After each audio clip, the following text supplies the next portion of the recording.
meets that thing called life. I appreciate you being here every Monday through Friday from 9 a.m. to 11 a.m. Eastern Time, and I am honored to be here with you this morning as we start off. Believe it or not, and I literally said this last month, and I said the same thing last month after I made the announcement. I said, welcome to the last week of February. How did that happen?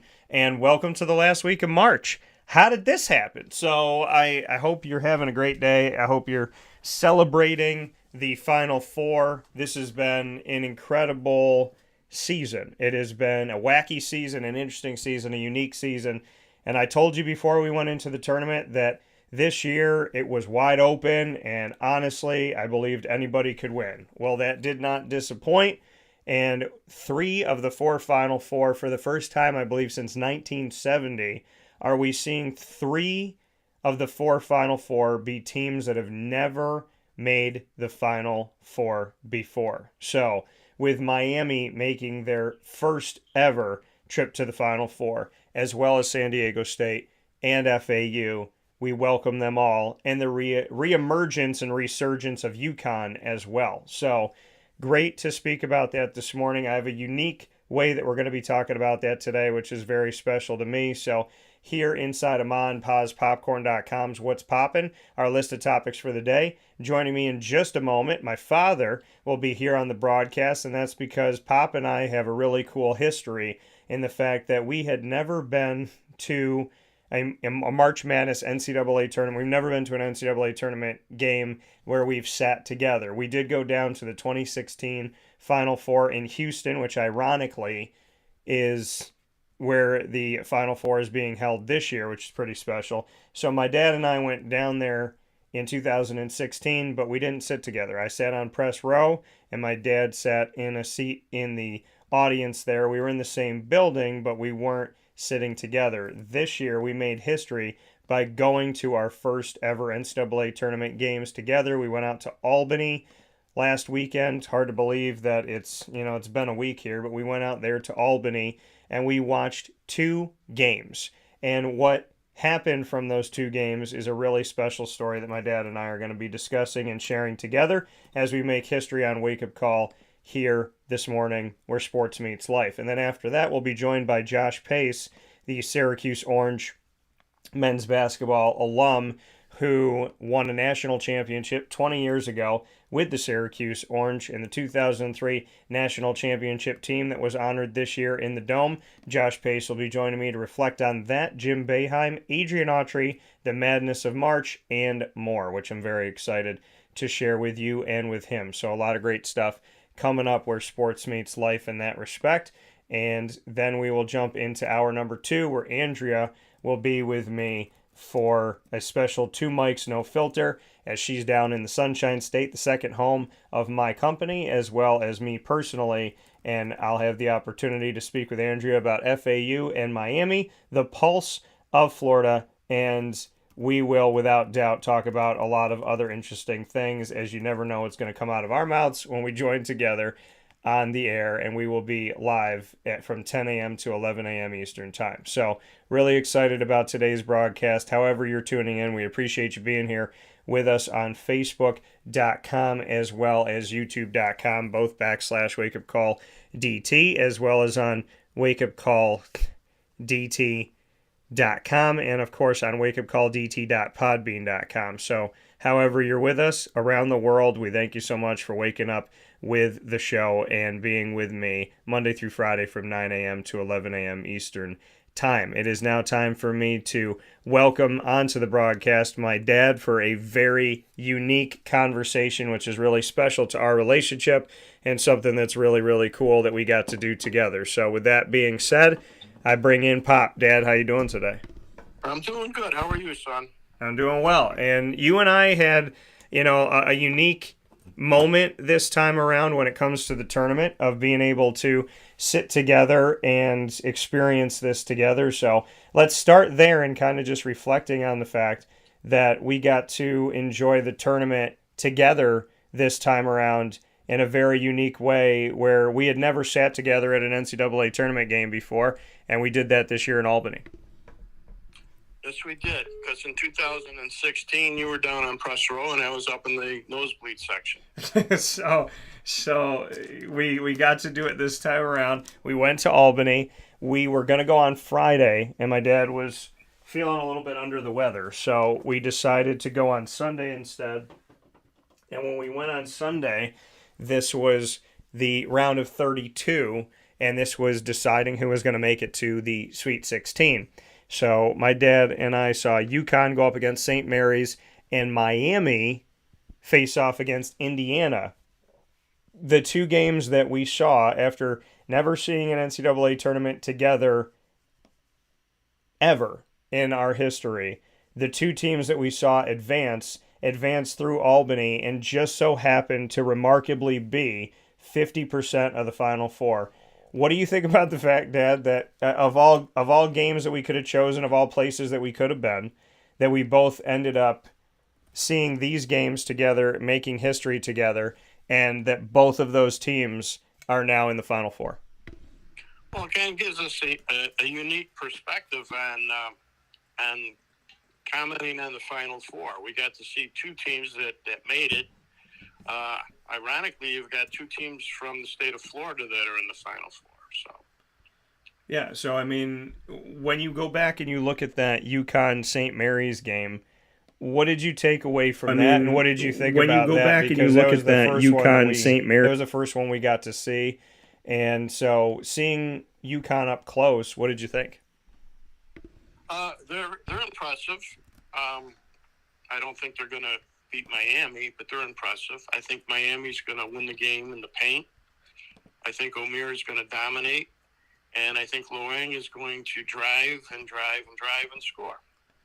Yeah, and when we look back on this, we saw Isaiah play the way that he played in, unconscious, almost 30 points in the game for Miami when they went up against Indiana, even though there were 6 lead changes in the second half of that game. Miami commanded that game if you go back and really take a look at it. And UConn has been winning by these massive margins of victory, which has been very unique because typically you see 20-point wins or 15-point wins at the beginning of the season. You see those in November, maybe December. You don't typically see them in March. So, I mean, obviously they got to play each other, but do you think that, as you look back on it, we saw up close two very dominant teams? Would you describe them in that way?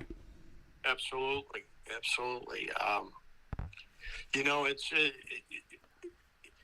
It's almost like the history of the tournament. You see teams get better as they go through the tournament, and teams are better than what their records may be against other teams that had outstanding records. So yeah, I think you're gonna see one heck of a game, but I think Miami's gonna come out on top.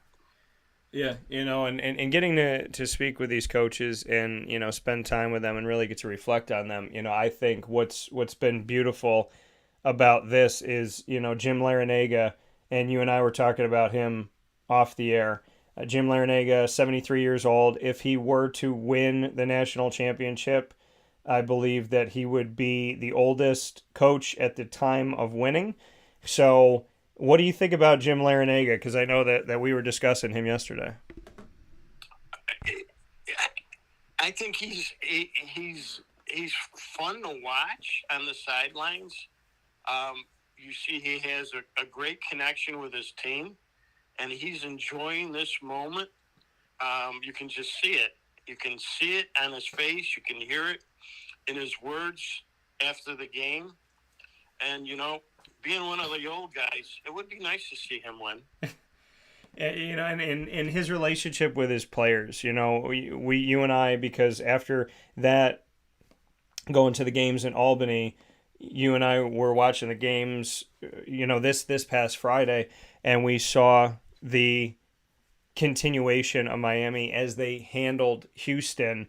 And, you see him give I think it was Nigel Peck giving him, a kiss on the side of his head. And, he said, I'm repaying what happened in the last game and whatnot. When you see a coach get so happy, get so excited, smiling, kissing his player, and just celebrating in the way that Jim Larrañaga does.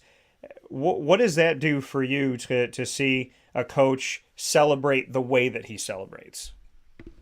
Well, what I take from his connection is he has the respect of his players. And in society today, I think there's a real big lack of respect between people, regardless of age. And he has a connection. He has a great connection with his players. And I think those kids, once they're beyond playing ball, they're going to look back at their connection with their coach, and they're going to find that he has developed them to be adults and to be successful adults. Yeah, and I had the blessing of interviewing the players going into this game that they just won up against a very, very strong and good opponent in Texas. And I asked each of those players what the best piece of advice Jim Larrañaga has given them, and to go down the line and to hear from Norshad and Nigel and as well as Isaiah and just hear what the message was and what they've taken away from their coach, like you said, building that respect and that connection with his players and having that respect. And Wooga Poplar, I got to hear his thoughts, and Jordan Miller.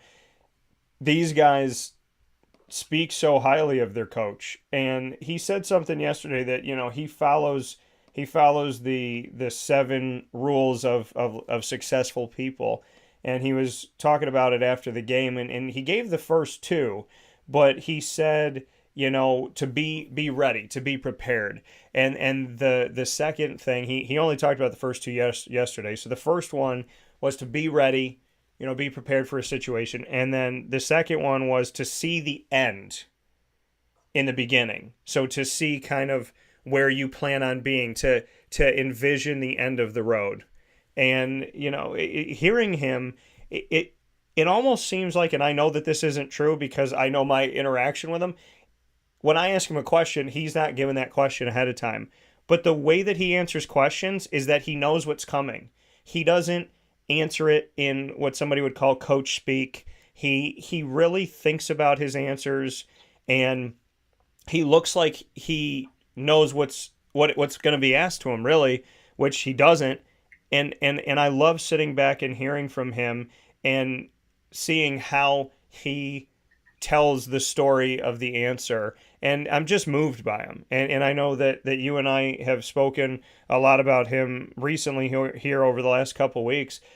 But, like you said, respect is something we don't see in society a lot anymore. And we're seeing it between people, hearing the way his team talks about him, and then hearing the way that he can reflect and respond to a question that he didn't know was coming. I just think there's an art to the dance of that. And, you are a prosecutor for many decades, and so you have to choose your words very carefully, even when you don't know what's coming. So when you see somebody do that in the world and be able to answer and deliver a message on the fly, I just think it's a really special gift that Jim Larrañaga has. Absolutely. And didn't those 2 rules play out in yesterday's game? Yeah. I mean, I'm watching that game, and I'm thinking in that second half, there's no way Miami's coming back. But they were prepared, and they were prepared in a way where they went to the basket. They went to the basket. They didn't rely upon a 3-point shot, which a lot of teams will do when they're down. They just kept going to the hole, and scoring, and thinking about the outcome.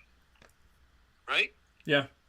The way they played that second half, they pushed the outcome to their favor, because Texas, it seemed like early in the second half, kind of lost their game plan, and they got very cautious on the shots that they were taking and who was taking the shots, and that really allowed Miami to come back. The preparation and the end goal. And the end goal was to win, and they did. Yeah, Miami going to their, and it's hard to believe knowing the history of Miami and their sports that this is their first Final Four, but it is their first Final Four. Jim Larrañaga has led the team to back-to-back Elite Eight berths and now into the first ever Final Four in school history. Really awesome history for him too. Dad is the fact, and I'm here this morning, wake up call with Dan Tortora here on the broadcast inside of the Cafe Kubal studios with my dad, celebrating the fact that we got to see 50% of the Final Four from Albany, which was really, really cool. And so now we look at 17 years later. This is where life gets really special, and this is where I feel like God writes poetry better than anybody else. Jim Larrañaga doesn't just guide Miami to their first Final Four. Exactly 17 years after he did it with George Mason, he's going back to the Final Four. 17 years to the day of March 26th, he is going to the Final Four with two different teams. So when you know that about Jim Larrañaga, that here he is with Miami, doing it with Miami for the first time ever in Miami's history, but it's on the 17-year anniversary to the nose of when he did it with George Mason. Just what that means even farther, and how cool that is to see Jim Larrañaga do it with two schools 17 years apart and make history with them both. Yes, it's amazing. It's amazing. It's ironic. And here's a tip, Daniel. As a prosecutor, if you didn't know the answer to a question you were asking, you were in trouble. Yeah, that's all. And I wonder that too, is when you are examining or cross-examining a witness, is that kind of how you go into it, of saying, like, I know the answer that I'm seeking, so, let's see if this is the answer I'm going to get? Because especially when you cross-examine, that's more difficult too, right? It's not always your witness. So did you approach everything asking questions, anticipating the answer? Yes. And if you didn't do your homework and you got an answer you didn't expect, then you were scrambling. And especially on cross-examination, you never ask a question you don't know the answer to. So of all the questions that you've asked in the time of being a lawyer, how much of a percentage of the time do you feel like you knew the answer?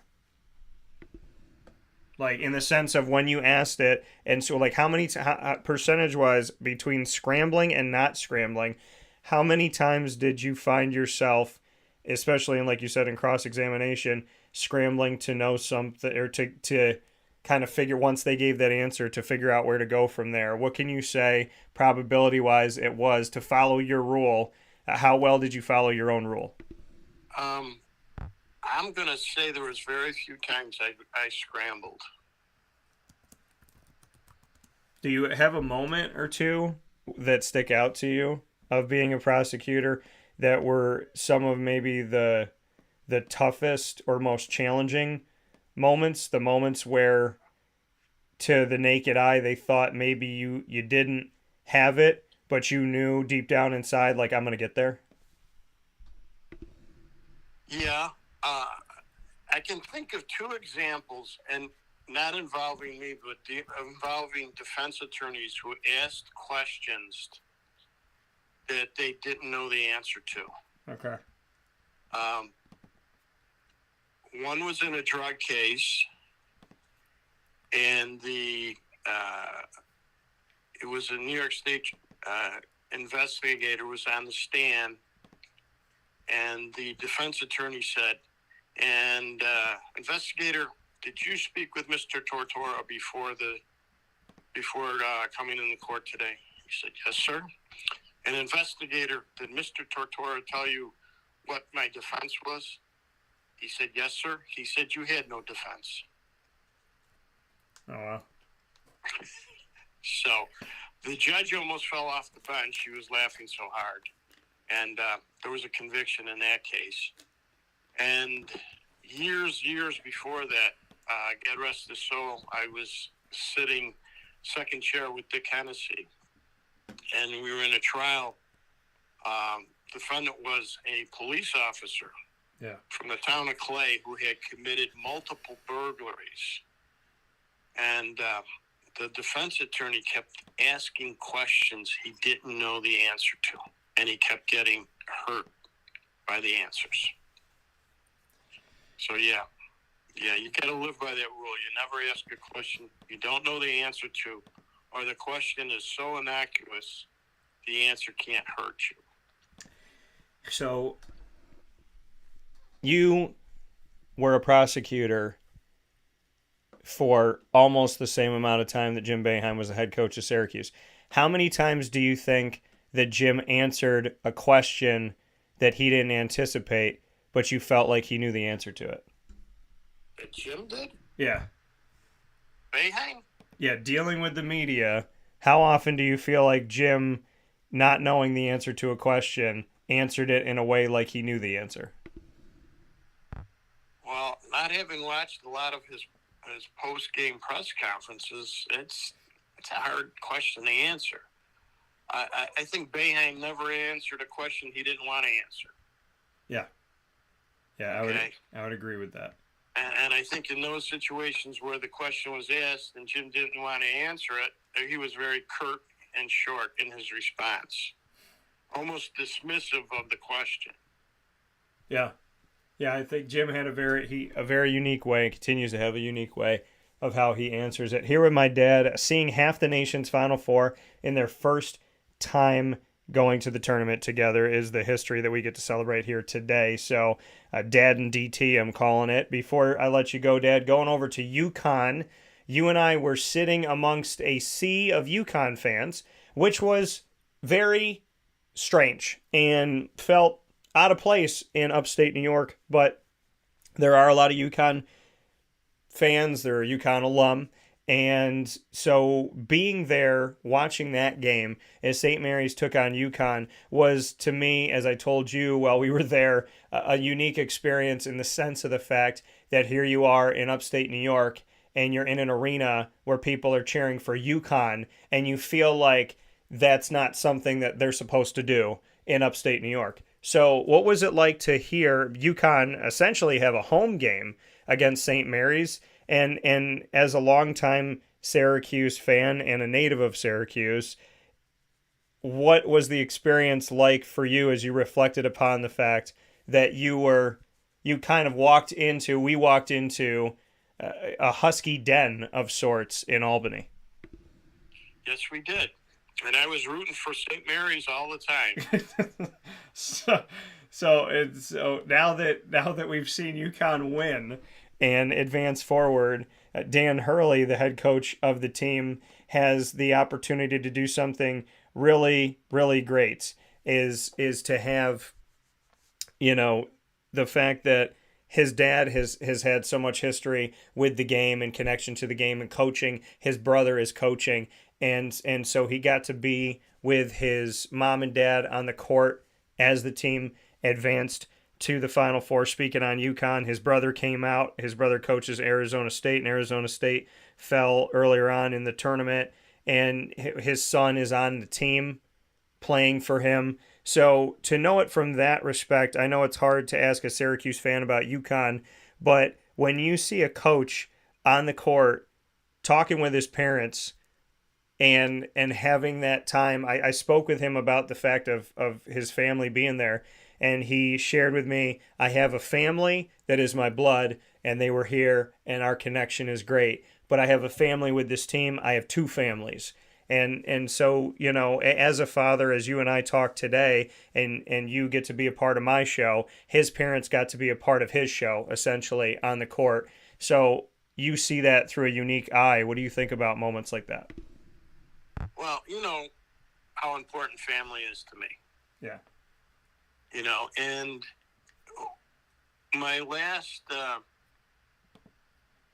position that I held, I treated the people who worked with me as my family. So I can understand that. You can have two families. And ironically, I used to call my coworkers, my kids, because most of them were younger than me. When I first started in the position, most of them were older than me. By the time I got done, I was the oldest guy in the office. So, and then they were my kids. It's family is everything. Extended family, God bless if you have it. I think we need more of it. We need more connection. We need more human connection in this world today.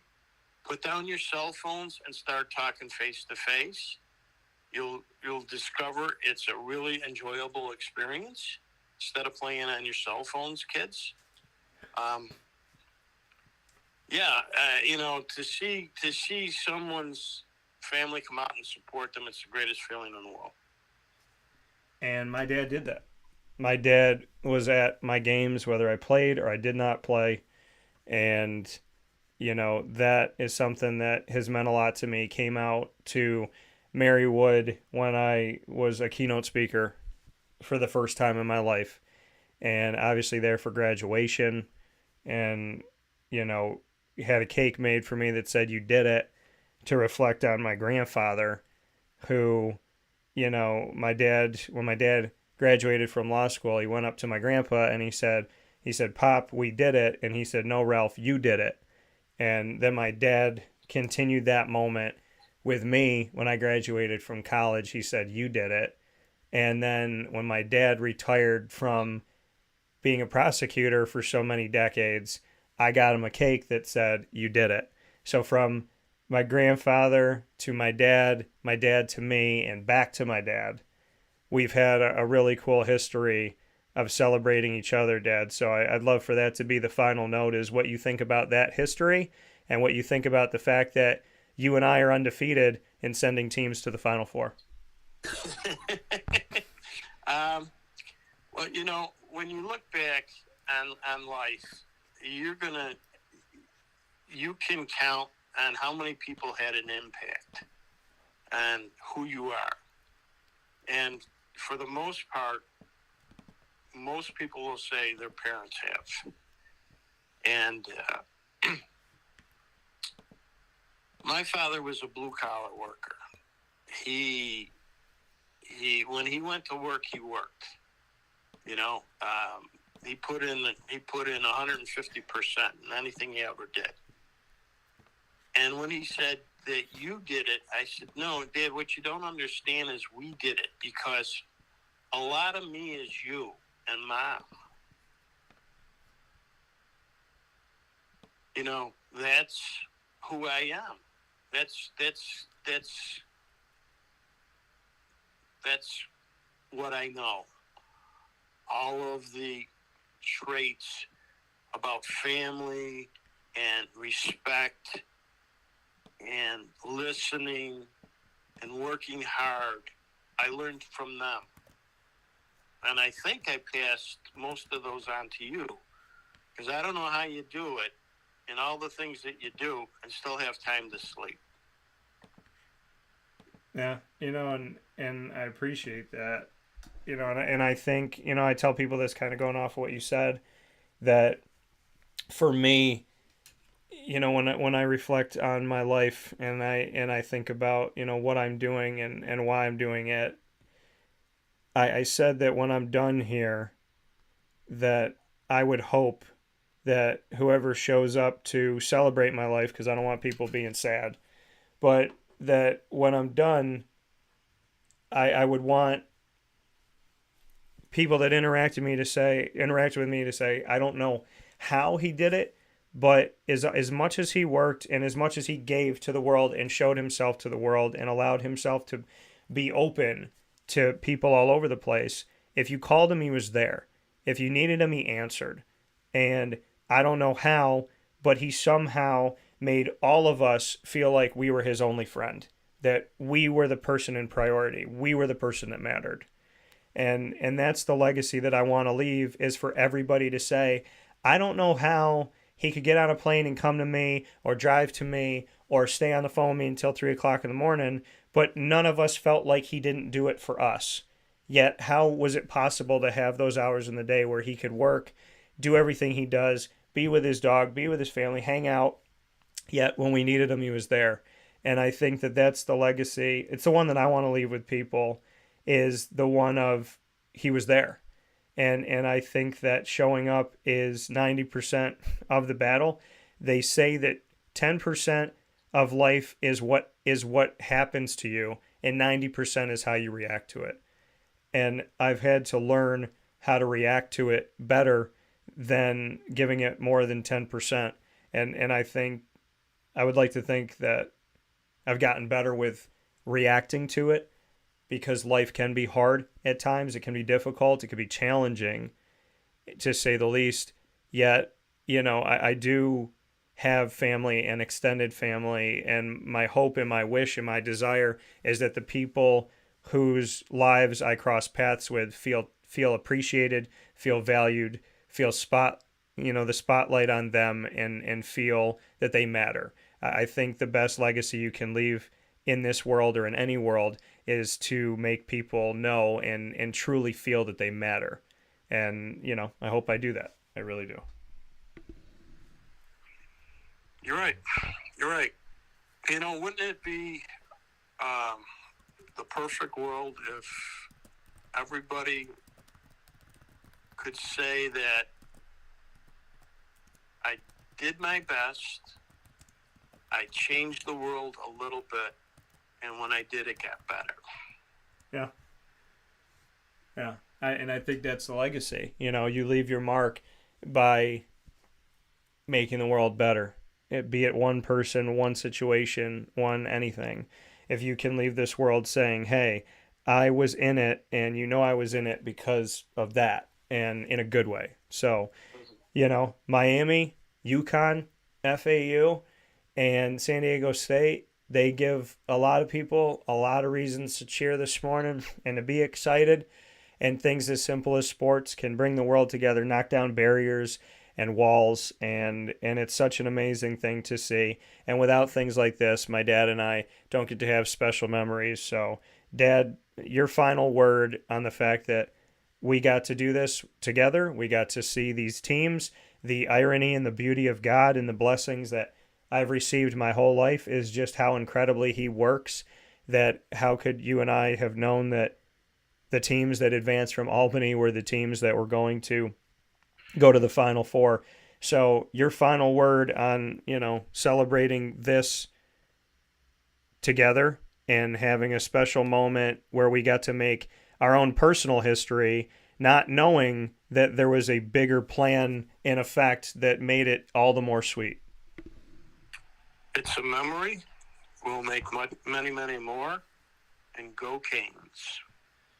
That coming from Pop. All right, Dad. Well, I appreciate having you on the show this morning. I'll see you in a little bit because we got something cool coming up for the people of Central and Upstate New York and beyond after the show. So stay close to our social media. As always, Dad, thank you for the time that we got to spend together and for doing something so special. And, and then this week to continue that by having some fish and Lent and watching the games again. And, from my bracket to yours that is now completely red, I love that we have gotten to make so many memories together, especially recently. And I love you. I love you more than I can tell you. I love you too, boy. I'll talk to you soon. All right. See you, Pop. Be good. You too. Bye. See you. That coming from my dad here on Wake Up Call with Dan Tortora, where sports truly meets that thing called life. So I'm very happy to be able to share this moment with my dad and have such a unique way of bringing you Miami and UConn to the Final Four, in the fact that my dad and I happened to see them in the only games that we have ever been to in person together in an arena, that we got to see two teams that ended up advancing to the Final Four. So with that being said, we're jumping into our next piece here with Josh Pace. It's always great to speak with Josh, and he came back when the team was honored this year inside of the Dome for the 2003 National Championship. I remember that day. I picked them to win. I was one of two people in my class at Christian Brothers Academy down the road from Syracuse that picked Syracuse. I was ridiculed, laughed at, and people told me I would be wrong. I was a homer. This team's never going to win. Yeah, it's our hometown, but it was a stupid pick. And then me and one other person ended up being right. When Syracuse won the national championship, those people that did not pick Syracuse were slapping hands, high-fiving, and screaming inside of the cafeteria. And I had everybody's bracket in my book bag, and I told them all to put their hands down for picking Ohio State, Duke, Kentucky, whoever, Oklahoma State, and so on and so forth. It was a special moment for me 20 years ago as a fan and as a Syracuse native. So imagine how much more special it was to be on the court when you are Josh Pace and you get to celebrate with your brothers something that people thought was insurmountable, impossible, unimaginable, but it happened. 20 years ago, Syracuse raised a national championship trophy. And Josh is here with me to talk about that, Boeheim, Autry, and the madness of March. I proudly bring in someone that I appreciate and have talked to for many years, the wonderful floater in the lane, Josh Pace. Josh, how are we doing? Good. How about yourself, Dan? I'm doing well. So I know we've talked about it before, but I don't think it gets enough respect, so I'm going to bang the drum for as long as I possibly can, the rest of my life. That floater in the lane, perfecting that shot. I think it got better as the tournament went on. What can you tell me about your interesting and unique way that you felt like you affected this team? Because that floater will always stick with me as one of the, pieces here and there, especially within the tournament when the team needed a spark, needed some points, needed something to build off of. The Josh Pace floater and other things you did on the court were really special, and I don't think they get the credit they deserve. Well, I appreciate you, Dan, for that introduction. Really cool introduction. But the type of team we had, just the talent that we had on that team, and Melo made a point of saying it. It's probably one of the better college basketball teams in history. We had people coming off the bench, players coming off the bench. Myself, Billy Edelin, Matt Gorman, Jeremy McNeil. The primary people coming off the bench could start pretty much any of those other schools, D1 schools that are in the country. So to have that type of talent coming off the bench with a GMAC and a Hakeem Ward and a Carmelo Anthony, Quip Delaney, obviously got Craig starting his whole career. It was just a really good team. We had a phenom. We had a really good competitor in GMAC who made a lot of tough shots. Got a leader in Quip, and you saw Hakeem brought athleticism and talent. And then my role, Billy was a starting point guard anywhere in the country. His size and athleticism at the point guard position and playmaking ability. And myself, talented, can score in multiple ways, play defense, rebound, facilitate, make plays. So it was a really, really talented team. And I had to figure out a way to, especially those first couple of years at Syracuse, to get on the court with all the talent that we had in that program. So, that's what came about of it. The floater is something that I worked on in Georgia when I was playing in high school basketball and playing in the park, playing in the backyard, going against bigger players growing up. So I had to figure out a way to kind of get my shot off without getting it blocked. And it became a weapon down the road, obviously, and it's been something that I've become known for. But, just in terms of my role on that national championship team and then in general, pretty respected in the locker room, off the court from my peers. As soon as I stepped foot on campus, pretty much. But after that championship year, but especially that championship year, that run that we had going into that next year, I was ready to also step up and be a leader and one of the older guys on the team, veterans, to be a captain in that locker room my senior year. But the floater came from a lot of work, man. I worked on that shot before I got to college. It paid off, obviously. Yeah, and Josh, you mentioned obviously your incredible team that you had and all of your wonderful, wonderful teammates and coaches. Billy Edelin, we don't see him in the Dome a lot. We don't hear about him a lot. He was announced as not going to be there, and then you guys came out onto the court, and he came out with Queth Duaney. Bring me into that. Did you guys know that Billy was going to be there? Did you kind of was it a team plan to say hey, you know what, Billy, we're bringing you in and you're going to come with us? When did you all know that Billy was going to be there? Well, we knew that he would be in the building. maybe last minute, late, but maybe I'll just say last minute. Billy's a busy man. He has things that he's doing. So we didn't know in terms of the team if he would make it to the very end. And once we saw that he was there, it was a quick adjustment. I mean, it's audible. You know, I coach college basketball. Yeah. We had a quick conversation. And made that happen. You know, that's our guy, obviously. So it was an easy adjustment. You know, and seeing him there, you know, so your teammates talked about how much that meant to you, and I would love for you to share that, because we don't spotlight Billy a lot. You know, people talk about Carmelo, they talk about Hakeem, they talk about Jerry. A lot of the time, it's the block shot, it's Melo and what Melo did in one season at Syracuse, it's Jerry's threes, and we don't spend time in other places, definitely not on Billy Edelin. How did Billy affect your life in a positive way, and what did it mean to you that he was there?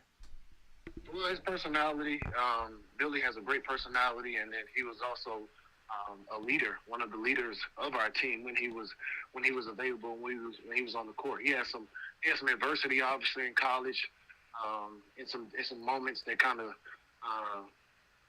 made it tough on him to be available for those and present every game or every practice. He had some adversity, personal adversity that he had to go through, but that's life, right? Everybody goes through something at some point in their life. You know, whether they're doing good, whether they're doing bad, whether they make a lot of money, whether they don't. Everybody got something that they have to deal with and go through. And he had some early adversity, but when he was around and available, he was one of our leaders in the locker room.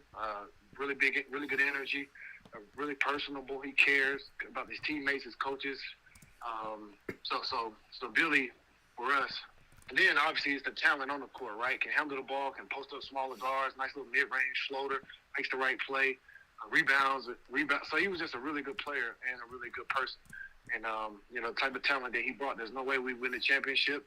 And there's no way we even my class, me, Craig, Hakeem, Billy came in with that class first, and then he got the red shirt because of some adversity, but he came in with us. So those 4 years and all those wins that we had in that class, including the championship, Billy was a big part of all of that. He came in with us. We worked in the summer. Every summer we worked in individuals every day. I went up against him every day trying to figure out how to stop him from scoring and vice versa. Same thing with all the other. G-Mac will say the same thing. He was a tough cover, made the right play. And 3-on-3s, 4-on-4s, competitive stuff, his team would win a lot of the games because of his leadership and point guard playmaking ability. So, he just brought a lot to the table that people didn't get to see, and he's obviously cemented in Syracuse history. And I don't know why people keep not talking about him or not bringing that up, but without him, we don't even win the championship. Or some of those other games that we won over those years, because he contributed to some big wins on and off the court. Yeah, and I love that, and that's why I'm so happy you talked about it, because we need to. And so Josh Pace here with me this morning, a Syracuse Orange men's basketball alum, and also the head coach here of WNMU women's basketball, and we'll discuss that in a second as we talk about Western New Mexico University. But to continue the conversation, and again, Josh, thank you for speaking about Billy Edelin, because we need to, and I'm really happy that he was there. I was really excited to see, because I feel like if it's your team and you're honoring the team, then the team needs to be there. So it was great to see that. Speaking of the team, Hakeem Warwick, Jerry McNamara, your teammates, not only were celebrated with you that day in the 2003 National Championship inside of the Dome, but their jerseys were also retired. What did that mean to you to see Hakeem Warwick? Without that block, game could have gotten tied, gone to overtime. So what it means to see Hakeem up in the rafters with his jersey, and to see Jerry not only have his jersey retired as well, but to also see that Jerry has moved up a peg on the coaching staff and is now the associate head coach to Adrian Autry. Well, going back to Hakeem, and obviously Lee, he took the shot in the corner.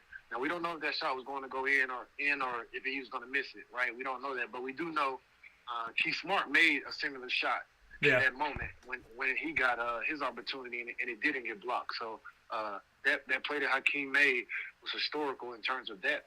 If you look at it that way, it was very historical in terms of some things that's happened in our past. The key smart shot. But then we didn't even give him an opportunity to make the shot because Hakeem's so athletic and long.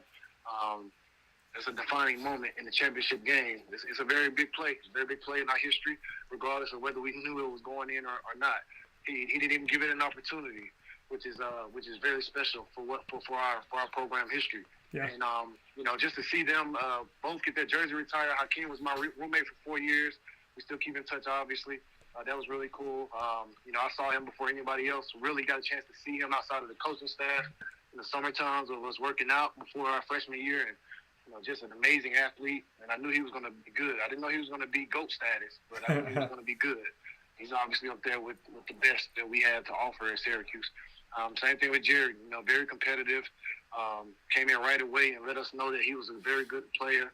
Was going to be a major part in terms of what we're doing. The championship year, his freshman year, but moving forward. Those are two really important pieces in terms of Syracuse history. That to get two jersey retirements from two players who played in the same 4 years time frame for the most part. They played 3 years together, and then Jerry had his senior year, obviously, which was a historic year as well, in my opinion, based off of him having to kind of play with a whole new team for the most part, other than the younger guys that came up while we were there. He cemented himself in history as well. So, Hakeem and Jerry, to grow up and play with them, and off the court, be around them a lot, and us to still have a relationship to this day. Jerry's my guy, he just got as you just mentioned, he just took a step up as the associate head coach now at Syracuse. Huge deal.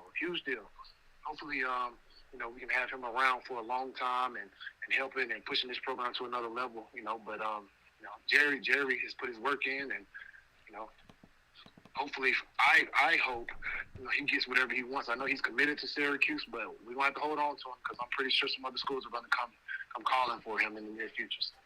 Yeah, I said look in the next 2 to 3 years. That's my thought when it comes to Jerry. Adrian's got the job, and Jim, the coach of not just you, your team, but so many over almost 5 decades. When you look at head coach, if you add in the assistant coach and you have that, I mean, we're talking about a coach that has spent, halfway to a century coaching up players at Syracuse University, and before that being a player himself. Jim Boeheim's legacy to you personally means what? And Adrian getting the job means what to you? Well, I mean, Coach put his work in. He pretty much, for the most part, built the program to what it is today. The historic the historic history that we have. A lot of it, most of it, obviously, is contributed to him. And to be able, for the most part, to go out on his own terms. He won a championship, multiple Final Fours, Elite Eights, Sweet 16s, all the way down, Big East championships.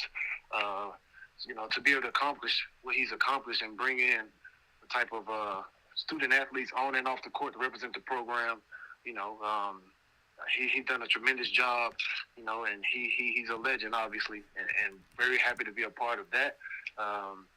For Coach Autry to get the job and keep it in the family, that's pretty cool too, because you just never know. Obviously, all programs aren't built like that.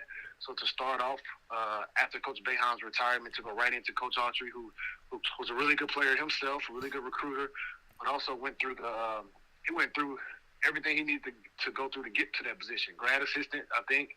I don't know if he was a video coordinator, but I know he was a grad assistant. Did that job, which isn't an easy job at all. You got to be all the way locked into that. Yeah, now that I have my own program, I understand how that works, obviously, and I've been coaching for 7 years in college. That's an important position. You're doing everything. So he's done that. Assistant, obviously, recruiting coordinator, and brought some really good talent in at Syracuse. So it's a new face. Coach Boeheim did his job, did a great job. Hopefully he's going to enjoy retirement. But it's in the right hands for somebody who knows the program, really good recruiter, and was a really good basketball player as well. And that's relatable to the kids these days for sure. Back home from Josh Pace here with us on Wake Up Call with Dan Tortora inside of the Cafe Kubal Studios, celebrating the 2003 National Championship. 2 of his teammates getting honored with their jerseys being retired. Jerry moving up, and the coaching staff, obviously a teammate and a big part of their run to the 2003 National Championship, and to also speak on Jim Boeheim and Adrian Autry. Before I let you go here, Josh, like you said, you've been a coach in the world of collegiate athletics yourself, heading toward a decade, and with Western New Mexico University, to look at that women's basketball program and what you've been able to do there. What can you say about the development, the growth, and where things are at? You're in NCAA Division II, and Western New Mexico University, we've discussed it before. We discussed when you got the job as well, going back to that. So what can you say about how you've evolved as a coach, and where do you feel your program is at right now? Well, it's everyday grind. Division II basketball, the difference to me, men or women, Division II, they don't come in necessarily like a Carmelo or like a Jerry ready to play as a freshman. They're really talented, but you got to put the work in terms of individual skill development, stopping to practice to make sure you explain, going through every detail in terms of everything to get student athletes on this level to the highest point. And that's what we're doing now. This is my third year. I just finished my third year as the head coach. First year was COVID, so we didn't play any games at all. So really for me, it's my second year, and we had double-digit wins, which was the first time that's happened in a while here at this program before I got here. And the same thing with the conference wins. We had 8 conference wins, which was the first time that's happened in a long time, well before I got here. So moving in the right direction, obviously. We're in the toughest Division II conference, and we're in New Mexico, which is it's called the Lone Star Conference, which is mainly in Texas. So most of the games are in Texas except for our home games. So we travel and commute, in a very tough conference, and we're doing a good job of establishing a culture that's established. We got a pretty good roster. We're deep, and we're adding student athletes for this upcoming year. So we're going to be good. Looking forward to that. And, I enjoy coaching. I enjoy teaching some of the things I've learned coaching playing college basketball at a high level, playing overseas 10 years professionally, pretty successful overseas career, pretty successful college career, So just trying to continue pushing it forward and teaching what I've learned over the years. And program here, we're in a good space. Got a lot of work to do. We haven't had a winning season yet, but we're moving in the right direction. And I think for the most part, in terms of what my job was coming here, I'm on pace to do what I want to do. So feeling good about everything, and we're going to keep moving this thing forward here. I think we just coined a phrase, pace on pace. I like that. So pace on pace. That sounds good to me. So that coming from Josh Pace here, member of the 2003 National Championship team and a part of Syracuse getting to do something that they had never done before. I will eternally be indebted to this team for what you did for my city and the community and just for the Orange. Just a beautiful, beautiful moment in history. So wonderful, and I can't say enough about it. Josh, it was great to see you because you and I are usually having these conversations, over the phone and whatnot. So it was great to see you, albeit for a couple minutes there. Great to have you on today, as always, and I'm always looking forward to the next opportunity that we have. So thanks for keeping in touch with me over the years. A big shout out and a congratulations 20 years later for all the incredible work that you all did to win that national championship and everything you did in general beyond that, and to your team and what you're building with your women's basketball program at Western New Mexico University for that as well. I just want to say thank you for the work you did as a student athlete, what you do now to help student athletes, and just everything in general and the connection and the friendship that we built. So I always appreciate the time, and you'll always have a place on the show. Absolutely. I appreciate you, Dan, and keep doing good work, man. To get to the point to where you are now, you've been grinding, so keep doing what you're doing, man, and we'll talk, obviously. So. Well, I'm just trying to get pace on pace. I'm trying to be like you, man. That's what I'm trying to do. I feel you. That's a nice. I might have to copyright that. I've never heard that one before. No, I'm telling you right now. You do that copyright. You make sure you put a little Dan Tortora Broadcast Media in there. We gotta go half on it. Yeah, we gotta get something with that. So listen, man. Have a great practice. Have a great day, and I'll look forward to talking with you soon. I appreciate you. All right, take care. That coming from Josh Pace here on Wake Up Call with Dan Tortora, where sports meets that thing called life. And I am very honored and very privileged to have him on the broadcast, on the show, to speak with this team. So beautiful. Jay said San Diego State's victory was tainted by the ref who called a cheap foul with 1 second left. I wonder how much money as she will get if Miami wins a national championship. So, yeah, I mean, obviously Boeheim made some comments about Miami. So, interesting. Definitely interesting. You know, Jay, I'm happy for San Diego State, and at the same time, I'm sad for Creighton. And, you know, I was talking about this, and what this does is that, you know, we live in a world where the NCAA tournament breaks hearts at the same time that it fills them up.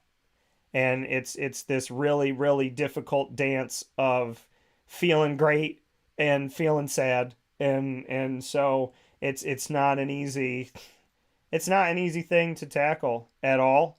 It's hard. Somebody's got to win, somebody's got to lose. That's the breaks of it. That's the pain of it. But at the end of the day, you know, it is March Madness. It is a beautiful thing. And I appreciate it. I appreciate the runs. I appreciate the fight. I appreciate the excitement. And here we go. We continue it on in the Final Four. So, and UConn is red hot. You're absolutely right. We'll take a step aside. We're going to continue talking about the tournament. 2 mics, no filter, coming up after this fast break. Andrea Smith joining me for our segment, 2 mics, no filter, where we could genuinely talk about anything. She's coming from the Sunshine State, and those of you that know me know that the Sunshine State is my second home for my company, as well as for me personally, and I am ecstatic for FAU and Miami. We'll talk about it with Andrea after this.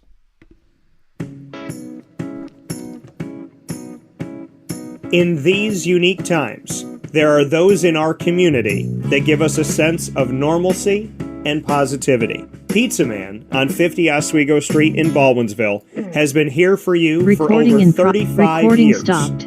And is here now. Call 315-638-1234 or order online at pizzamanbville.com to bring those familiar tastes into your home. And remember to come see our monthly on-site broadcasts centered around the community and our Baldwinsville Bees. Pizza Man in Baldwinsville. Any way you slice it, they are always here for you.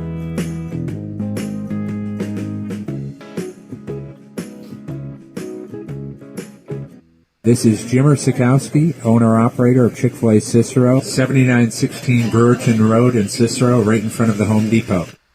I had a deep feeling that God wanted me to do something bigger with my life and to help people, help others. I kept putting Chick-fil-A in my life, and I realized as I was going through the franchise selection process that positively impacting the lives of others was really core to what we do here at Chick-fil-A. First of all, it starts with the food. The food is brought in fresh daily. We bring in local produce. We prepare to order in the kitchen. We hand bread our chicken. We hand spin our milkshakes. It's great food. It doesn't taste like fast food.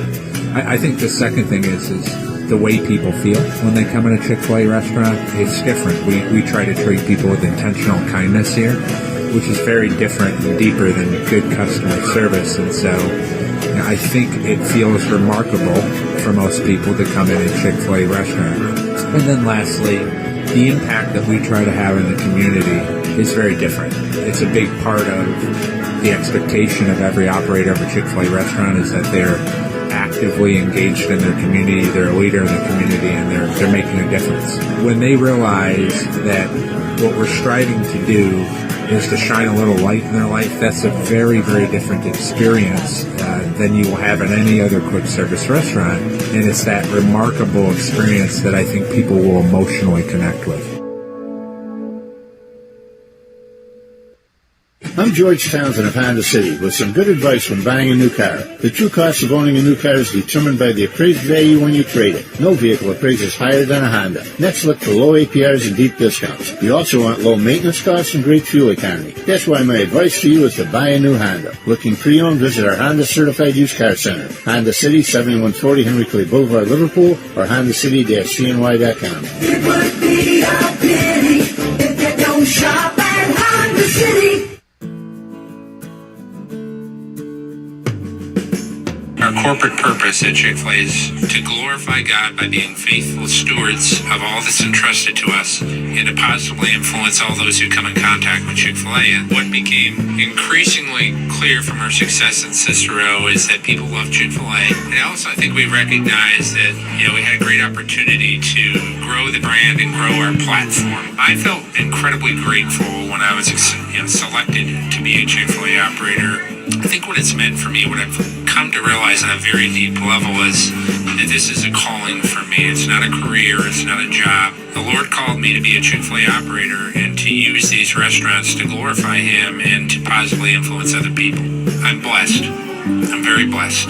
Head to Chick-fil-A Clay on 3974 State Route 31 in Liverpool, New York. Carvel DeWitt, it's what happy tastes like. Do you know why? Because we make ice cream. Creamy, rich, flavorful ice cream. Not yogurt or iced milk like some of our competitors. Ice cream. Fresh, by hand, daily. For the calorie conscious, we have something new for you. Our new Carvelite. Same great flavor, creaminess, and texture of our regular ice cream with only 35 calories an ounce. So whether you want an ice cream cake, flying saucer, dasher, carvalanche, hard or soft ice cream, we will satisfy your craving with our fresh, handmade regular or new Carvelite ice cream. Carvel DeWitt. It's what happy tastes like.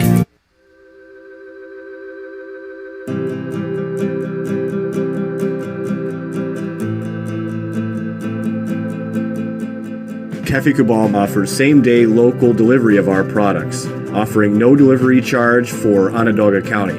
Shop cafecabal.com for fresh roasted coffee beans, cold brew, travel mugs, and all your essential Cafe Cabal needs. Cafe Cabal, coffee for the soul.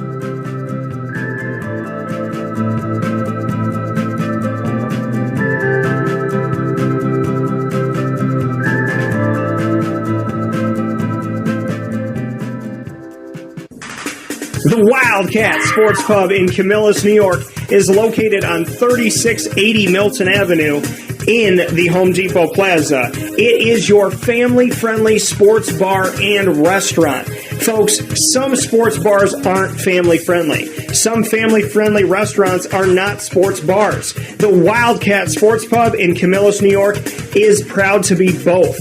It is that marriage that you've been looking for years. The Wildcat Sports Pub is your home base for your sports bar and restaurant needs, games for the kids, indoor and outdoor activities, and enough things on the menu to come back every single week and get to try something new. They're open Sundays from noon to 8 p.m., Monday through Wednesday, 11 a.m. to 11 p.m., and Thursday through Saturday from 11 a.m. to midnight. For reservations and party information, call 315-487-2222 for the Wildcat family-friendly sports pub and restaurant.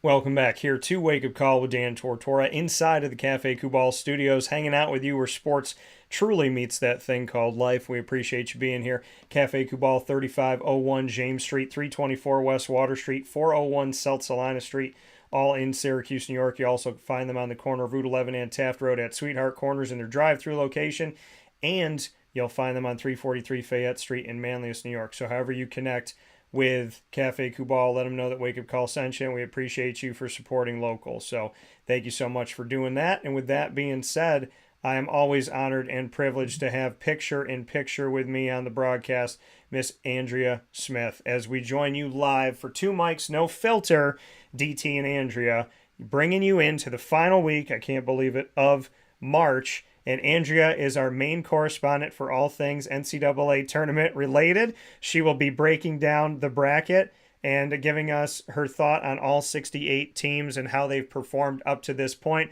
with statistical and real-time analysis. Andrea, how are you? I'm known for being really good at sports statistics. Like that's like what I'm known for around here. So you guys are really lucky to have me here. You know, it's to be funny, Dan, if I bring back, I did one of those brackets at work. I should totally bring that in maybe next week and share with what my uneducated guesses were originally. Yeah. Well, I did do this. So if you ever saw the movie Draft Day, and I did. Yeah. So in Draft Day, which is very, if you don't know Andrea, that's a beautiful thing, because normally when I say movies to Andrea, she said if they're not a child's movie, then typically, because she's watching them with the kids, she hasn't seen it. But she saw Draft Day, and so Before I had kids, it came out before I had kids. yes. So Draft Day in the movie, he writes on a post-it note, Vontae Mack, no matter what. This is what I wrote on my napkin: Houston, no matter what. Okay. And I so think I picked Houston as one of my teams too, actually, for like taking it to the final. yeah, so I mean, I went with Houston, and believing in that, and they made it far. Miami beat them, and good for Miami, because Miami played a hell of a game, and they played incredible games up to this point. So it's two mics, no filter. What does that mean to those of you that have never seen us before or listened to us? Well, we're happy to have you, and we're happy to have everybody back as well. Two mics signifies Andrea and I. No filter signifies exactly how we do this segment. We could talk about literally anything, but I would love to start in tourney time with the fact that we are here inside of a very unique season, because 3 of the Final Four have never made it to the Final Four. 3 of the schools that have advanced have never advanced. Believe it or not, Miami has never been to the Final Four, nor has FAU and San Diego State. San Diego State not only has never been there, the Mountain West Conference has never sent a single team within their conference to the Final Four. So this is Mountain West history. This is FAU history, San Diego State history, and history at Miami. With you being down in the Sunshine State, do you get a pulse on any of this? Are there more people out at the supermarket, taking out that old Miami gear and popping on that little seagull, and some people getting the FAU going, oh, I've been an FAU fan forever. Get out of here. I wear this every time I go to Publix. Have you seen more of that out there? Yeah, it's funny. I actually meant to wear my my Hurricanes hat today. I forgot about it. That was part of my plan. I was like, what do I have that's FAU or Hurricanes I could wear? I do have a hat. It's funny. It reminds me a lot of when UCF was in like the top 10 at that one year, and they had Blake Bortles and all that. Like, it kind of reminds me of that. All of a sudden, everybody's involved. But so I used to live down in Boca, right near. I used to live down there, right near FAU, and I did a lot of work when I worked for Coca-Cola. I did a lot of work at FAU, because at the time, I don't even know. I should know this, but I don't know if it's Coke campus anymore. I don't know if it is, but I did do a lot of work then. And with that, I have seen like people that I used to see down there that were like FAU alumni. I've seen a ton of like images of like bars where people are in the bars and they're cheering. Very World Cup-ish, to be honest with you. You know how like when the World Cup comes, all of a sudden you see all these people at bars and you're like, I didn't even know you like soccer. Super weird, but it's like everybody's cheering. That's kind of the FAU vibe. Now, I will say, I think with Miami being a bigger school than FAU, probably the underdog vibe is more so shifting towards FAU with that piece of it. But I'm excited for Miami. They haven't, Miami in general brings out so many solid athletes. When I lived down in South Florida, like it was during the timing of, the big 3 with LeBron and Wade and Chris Bosh and all of that, and they were winning. And, but the schools in Miami, the high schools in Miami, present out so many good athletes, and often they go to different schools across the country. And it's nice to see the college itself, getting some love in the sports world, because it's been a long time since they've had like a solid winning season on any sport, I feel like, when it comes to like your mainstream football and everything. So I'm excited for Miami. I mentioned to you, my father-in-law is a huge Hurricanes fan. So I'm sure he's living his best life right now. And I have a lot of friends across the country that went to UM that live in New York or somewhere else now, and they're all over Instagram with their gear. Yeah, and it is really exciting to see that 50% of the Final Four is coming from the state of Florida. And I can say this because I believe it and I love it. And this is pre-COVID, post-COVID, during COVID. I feel the same way. Florida is a fantastic state. There's a reason why people go to live there. There's a reason why people love it there. They have plastic bags down there. We're starting. I love it. I love it here. I just want to say I love it here. Yeah, and that's that's the thing that is really special about Florida is it is different. It is different. It's unique, and I think there's so many cultural. It's like when you go to different parts of Florida, you get totally different vibes. You get You get a certain vibe if you're in, Clearwater versus St. Pete's, Tampa versus Orlando versus Tallahassee versus Jacksonville, Key West. And well, I can't speak. I'm sure it's there, but I can't speak to Key West as much because I haven't been there. But Miami, where I just went recently, there's such a unique approach of each part of Florida, which I really love. I love the state. I love the people, and it is my second home. So for you to see Florida on the map and to know that the state of Florida, because what happens a lot in this tournament is if your team's out of it, or maybe you're not really into it in general, but you have a team in your state, that state kind of bands together. Well, Florida's got a double shot at this, and there's a chance that FAU and Miami, because they're on opposite sides of the bracket, will both advance, which would secure that if FAU and Miami go to the championship game, no matter who wins, the state of Florida will have the champion and the runner-up no matter what, which is pretty cool. Right. That is pretty cool. I never looked at it like that. Yeah, that is pretty cool. I mean, listen, I love this state too. It's always great when you can see it's a fickle state when it comes to sports. And I think we talked about this in the past about the NFL piece. Yeah. And like for me, with my real job, I am in the sports industry and I'm working with retailers, and what's going to work in Jacksonville doesn't work for Miami. What's going to work for Miami is not going to work for Tampa Bay. You know what I mean? And the same goes for pretty much all states or all parts of the state. I mean, if you have a team, your existing cities support that team, but they're not going to support, the team 3 hours away.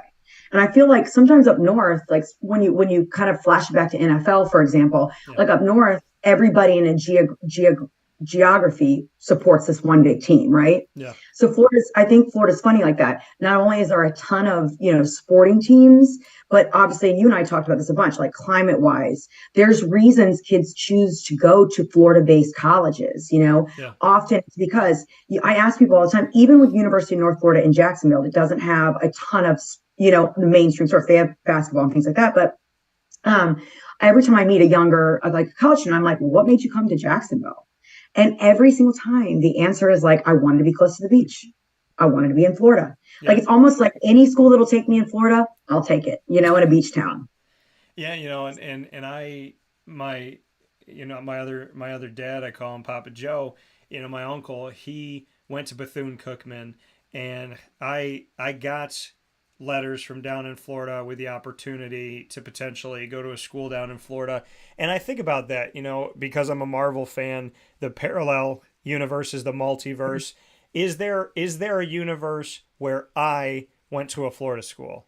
And what happened? Did I meet a Southern girl? Did I get married? Do I While you were working at Disney? What'd you say? While you were working at Disney. Right. So it's like, what happened in that respect?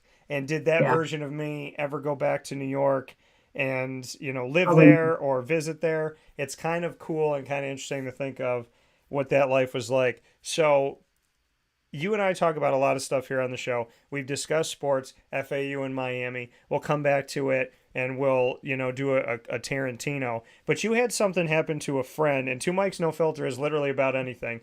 You had something happen to a friend. You brought it up to me.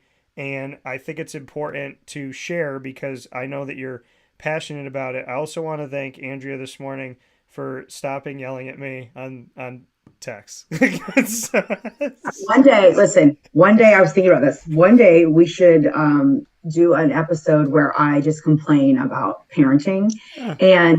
But I just don't know that your listeners are quite ready for it. Like, I feel like, correct me listeners if you're wrong, but I feel like, sometimes people don't want to know the truth. They like to believe that like kids are a walk in the park and it's just the biggest joy of your life. And I am just, I kid you not, it is man-on-man combat in my house at all times. And it is just non-stop fighting and crying and running places. And I'm in the weeds of life, you guys. I'm in the weeds of life, I feel like. Hoping to get out of it soon. And with work too, it's like you're always trying to balance all that stuff. But anyway, you guys, that's for a conversation for another day. Yeah. So I know we talk a lot about, people that waste your time and all these things. And Yeah. I think that okay, and we talk with your situation a lot about this. Mm-hmm. So if you've been dating somebody maybe long term and for whatever reason they did not make you feel loved enough or whatever, right? And you get out of that relationship and you meet somebody and you really connect with them and you feel like this has got to be it, this is it. Like I haven't felt this way before, or I haven't felt this way in a long time, blah, blah, blah. And you have these deep conversations and you're talking about all these important things and where you want to go and blah, blah, blah. And then you think the relationship is going somewhere, you're intimate, all these things. And then all of a sudden they kind of ghost you in a way. Mm-hmm. And so then, you are confiding in a friend. And this is very today's time where I'm about to go with this. You're confiding in a friend about how you feel about this person. Yeah. And they find out that there's all these other girls that this person has been like DMing on Instagram or, their apps, whatever. And with the same deep connection type of things that made that person feel that way about them in the first place. So flash forward, yelling at the guy via text message, calling him out about all these messages, right? Yeah. And instead of like, you think now you have this deep connection with somebody, you think that, hey, because I think about this with my husband a lot. Like, if I'm mad at my husband, he's going to call me right then and be like, what is wrong? Like, are you, like, get over, like, whatever.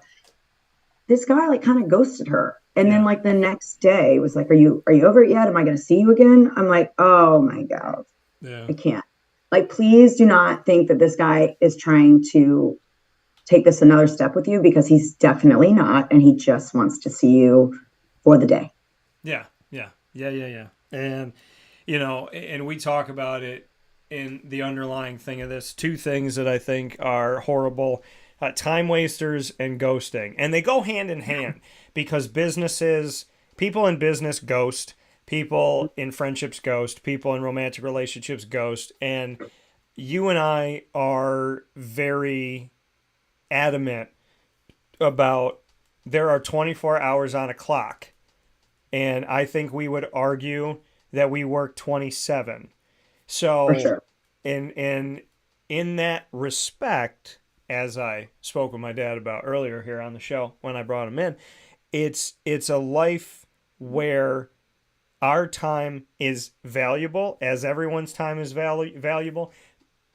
And beyond that, because of what we do and how we do it, the time that we get to work out, to listen to music, to, record, sit here, do the show together, whatever it may be.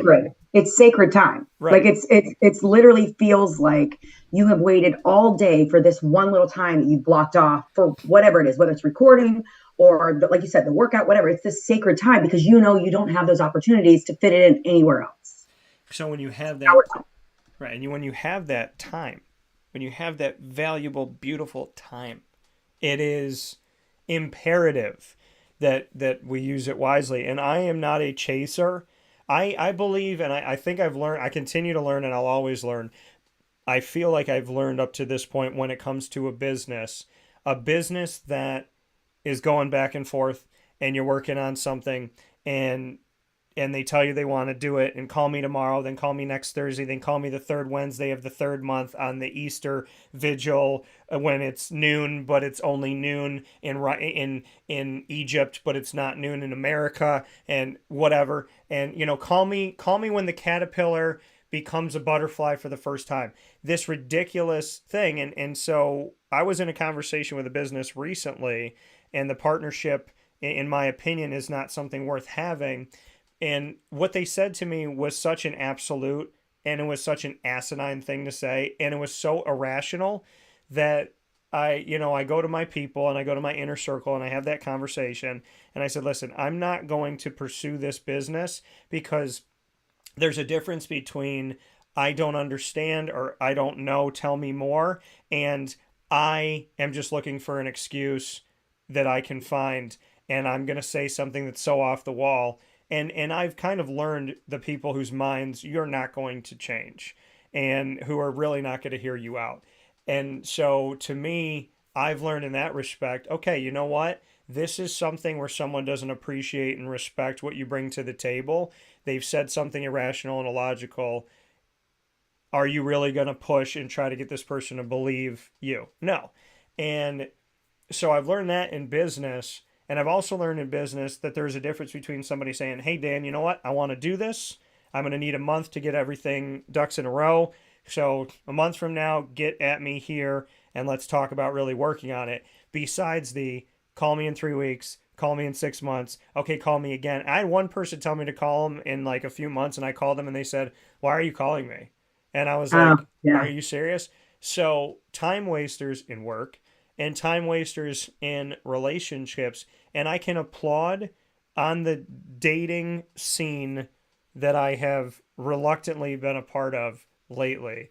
I can applaud that there's at least a couple women that I've interacted with that said right off the jump, these are the things that are non-negotiable for me. I want to hear what's non-negotiable for you, because not only do I not want to waste my time, but I don't believe in wasting your time. And I applaud those women and people in general that have done that, because the initial, like, before I even have this first conversation with you, I want you to know where I'm at, and I want you to know where I would like to go.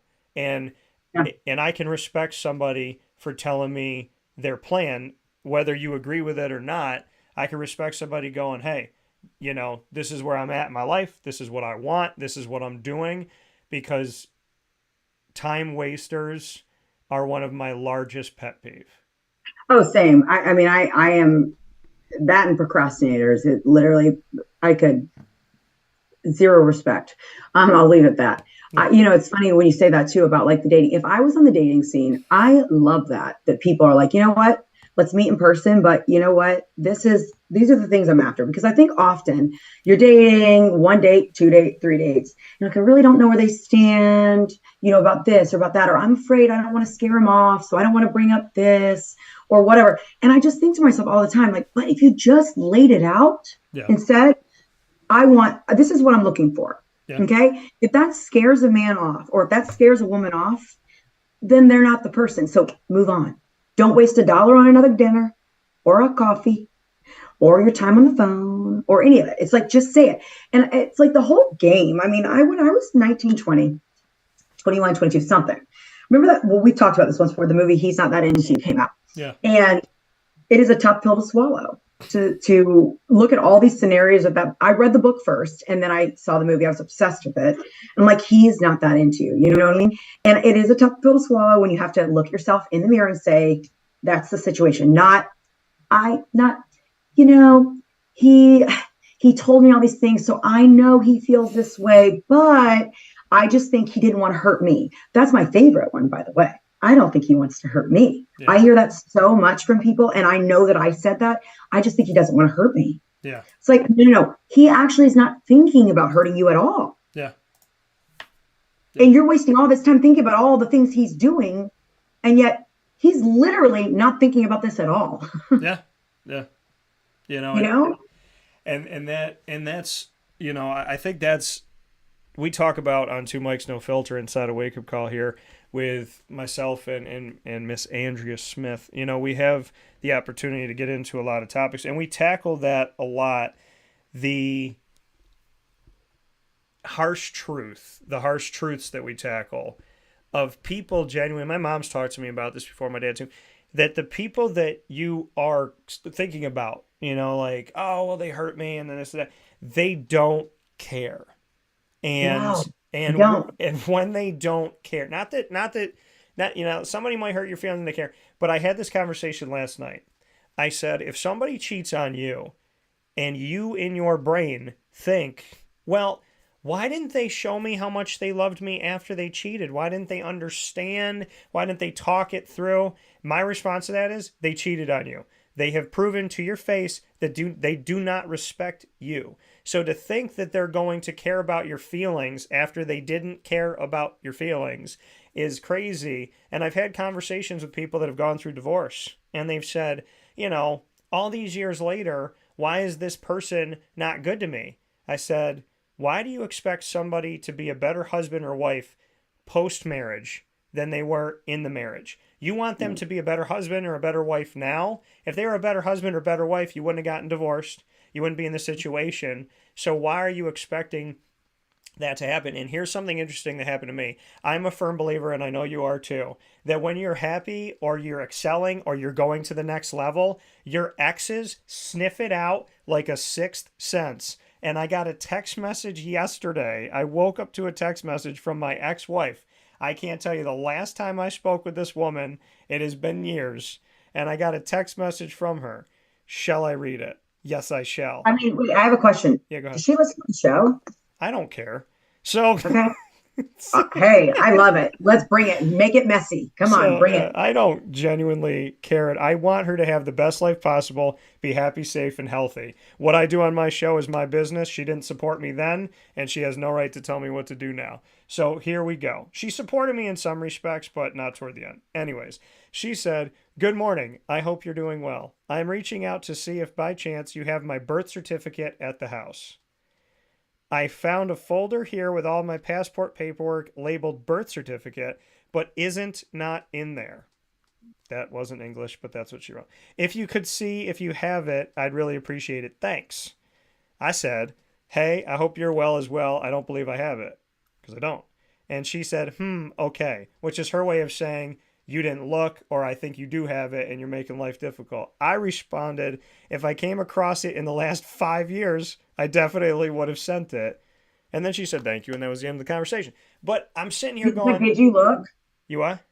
Did you look? No, like in a place no, okay. Because there's nowhere that it would have been. I've been in this house for 5 years. I've been through multiple holidays and different events and whatnot. If I had seen, let me put it to you like this. When she left this house, when I was like, I don't care where you live, but it's not going to be here after things happen that were not good. And I'll leave that to myself because that's her journey. And I'm not going to out her stuff. I'll talk about a text message because that's not a big deal. But beyond that, when she left, I was going through like drawers and stuff because there was all types of stuff here. And by the way, when she left, I washed her clothes, I folded them, and I neatly put them away. And my mom was like, that's when I knew you were done with her. She told her lawyer that I threw her clothes in a pile and broke everything. So I made sure that was all videotaped. But anyways, so I was going through stuff, getting stuff out of the house. She left her social security card here. If I was a terrible human, there's a million things I could have done. So with all due respect to her, it's like I sent you over your social security card. Like I was the adult, and I felt like when I was getting divorced, I was essentially dropping my daughter off at college. I packed her clothes, I washed her clothes, I found her social security stuff, I found all her important documents, and I sent them to her. So where would it be if it was in the house? Lord knows. I have no idea. But if I had come across it in the last 5 years, no matter how much I joke around about past relationships, I am the type of person that you could be the most evil, mean person in the world or the nicest. And if I find something that's yours, I will return it to you out of the goodness of my heart. So it's who I am. And I believe in God above all things. So as much as I joke around, I'm going to be kind. So I just found it to be a very weird Sunday morning message. But I was like, I don't have it. But if I did, I would have done something with it. And I'm sitting here going, you didn't have your birth certificate for 5 years. Like, what made you look for it 5 years later? But, at the end. Go ahead. Well, she obviously needs it for something. Yeah. Because she's probably finally changing away from my name. So, that's probably what it is. Which would be fantastic. Because right she now, still has last name. If somebody stops her, I was like, what are you going to say? Just wild. You guys don't have kids together or anything. Like, it's just wild. Like, she didn't change her name. No. She told me it took 1.5 years for her to change it. By the time she changed her name, we were like going to get divorced. So, but it took her over 1 year to change her name because she said, I'm afraid to go to City Hall. I don't know what they'll do to me. And I don't want to walk in there. And I was like, what do you have warrants out for your arrest? Why are you afraid to walk? So she was afraid to go in. That's and weird. If she finally changed her name and is no longer a long lost fake relative of my family, I would love that. That'd be wonderful. See, this is why I never changed my name. Because to change it is a lot of work, and to change it back is a lot of work. Yeah. I just think, but the reason why I brought it up is because I have just evolved as a person. I've returned to some things that like really important to me. And I'm proud of myself. And there's things that have happened. And it was a perfect timing because and I wanted to speak with you about this. Exes seem to, and like past friends that did you dirt, whoever did you, like they sniff when you're happy. And there's a weird sixth sense in the world that when something is going really well for you, as I throw my water bottle, when something's going really well for you, there's this weird, like, of all people to send me a strange message. Would you say? Yeah.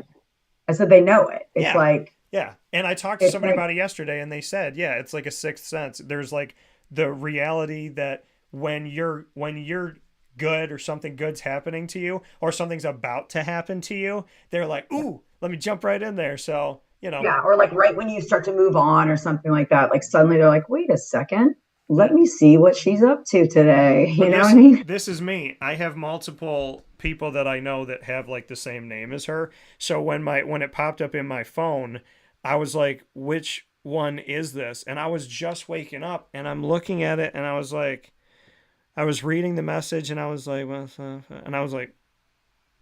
what? Like birth certificate? And I was like, all right, cool. So, I mean, but you know, like when an ex reaches out, it's always some weird question like that. Yeah. To start the conversation. Like it's always some like, hey, I ran into so-and-so, and it's like somebody that only the two of you know, like to spark some sort of feeling. So let's say, hypothetically, like that's how an ex starts a conversation, right, with you. And then anyway, there's a little bit of a reminisce. You guys hang out again, not her, you and her, but I'm saying an ex in general. You hang out again. Yeah. And then it's like at some point, you start to remember why you were exes in the first place. Oh, yeah, 100%. Like, I feel like every ex that ever tried to like reel me back in at some point, and like, of course, like I love them. So I was like interested in like, that whole thing. I'm like, oh, thank God they decided they made a mistake. They missed me, you know? But every single time they like reeled me in hard, like they were feeling some type of way that I was moving on, reeled me in hard only to drop me harder. Mm-hmm. Yeah. And it would have just like, had I never even entertained that conversation to start with, that whole, hey, how are you kind of BS. It's like, I probably would have been fine. But instead it like prolonged another 10-month heartbreak. Yeah. Maybe the new shorty what that thing do is, do you have my birth certificate? Yeah. Right. Or are you up? Yeah. You up? But are you up? Yeah. Yeah. You up? What's up? So did anybody see my birth certificate at 11 o'clock? Yeah. And I was like, woman, no, like so I fought myself on responding to her text message, new number, who dis, is what I really wanted to do. And I called my dad and my dad thought it was fantastic. So what did you say? You just said, no, you don't have it. Yeah. I was just like, I don't think I have it. And, you know, but the conversation, so I want to go back to you talk about exes, weird conversations. I want to go back to something that happened with my Roku. Because this is important, right? Because I don't have cable, so I put up on the apps, and I want to get back to Ted Lasso, and I really need your password because I'm not talking to that girl no more.